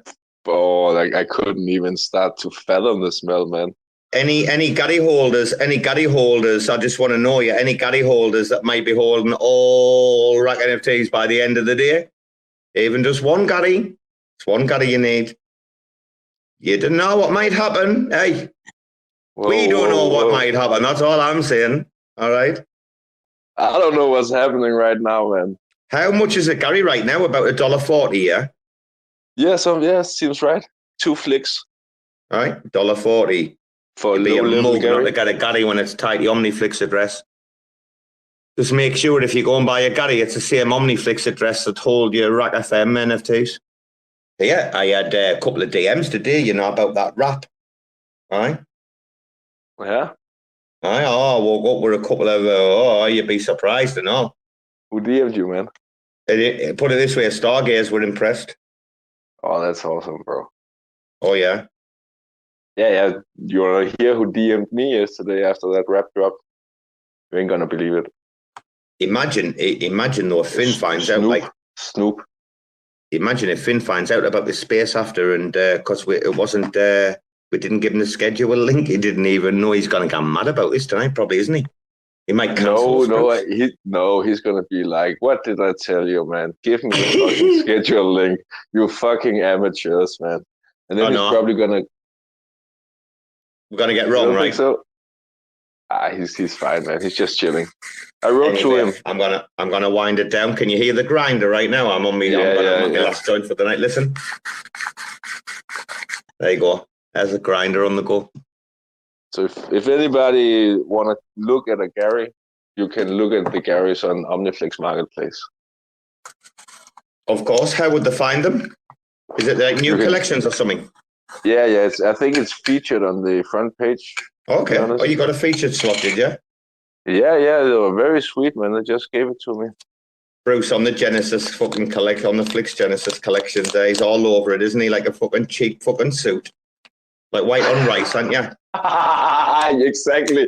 Like a cheap fucking suit, man. That's perfect. He's like white on rice. Like white on rice. He's like a tramp on chips, you know? Like a fly on shit, right? Right? Oh, bro, in England, in English language, we have fucking more of those than you can ever imagine in your life. Like literally, like when your mum puts like the fucking dessert down or something after dinner, she's like, look at you, cunts, like tramp on fucking chips, you know, slapping you in the face and that. This is like the life we grew up with English mothers, like. Dude, yeah, mate, I need to fucking shoot, man. I'm done, man. We did a marathon last night. Fucking Bruce, I've worked. Fucking hell, I've worked like 5 times more for RAC FM this week than I have in my own in real life job. And like, that's saying something when I'm supposed to have like free time and days off and shit, you know. It's getting intense, like, anyway. So I'm gonna shoot and have a weekend off. You can do what you want with the RAC FM account all weekend. I couldn't give a fuck. I'll see you on Monday, though, right? What do you talk about? Oh, yeah, because on Sunday, you're going to host from your own account or what? Oh, sorry. Oh, shit, I forgot about that. I'm doing the fucking St. George's Day fucking anyway. So, you're hosting Monday, right? Yeah, I can host Monday. What do we have Monday? I'm at work.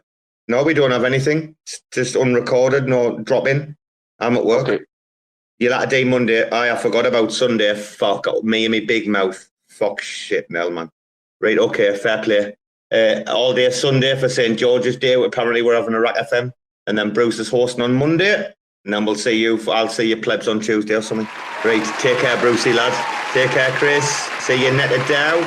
Long time listener. See you, D-Lock. All the best. MB. Oh, I haven't got my glasses on. Wait a minute. Is it MB or is it MGB? Oh, fucking hell. Bruce, how bad is my eyesight? MB, man. MBA, there you go. See? Take care anyway, fellas. All of you, right? Low war. All of you, bye-bye. Have a nice fucking evening, day, morning. It's the RAC show coming from the RAC store. With this back in the Mac in the back flow. Let's go, chillin' with raccoons by the back door. Take calls so you can stake more. All I wanna do is making dough, right? But I found this crew and doing alright. We RAC will bitch, ready to fight. So many raccoons ready for the boss life. I might fly high like a kite, right? But always ready for a shite for the right price. Raccoon supply has the right price. Giving you respect if it's likewise. So I'm buying all the mean guys with the clean heart. Read between lies, laser beam through lean eyes. Warrior with clean lies, trash mouth, mean smile, be wise. NFT wise, fuck with these guys. It's the RAC rap from the back lab. 110 of these in my backpack. Crazy RAC rap from the stash app. RAC will take a lead in this haystack. It's the RAC rap from the back lab. 110 of these in my backpack. All the metrics are there, you know, so actually go and have a look at it. You'd be surprised, dude. Yeah, mate, I'm not sure I'd be surprised or otherwise. I'm just saying, like, for me personally, it's not something that I value. I don't use all the spaces. I don't like the unrecorded spaces get recorded. And so I would not vote for that. But if you're getting loads of people viewing it and using it all the time, then it shouldn't be a problem to get it passed, right? TerraSpaces.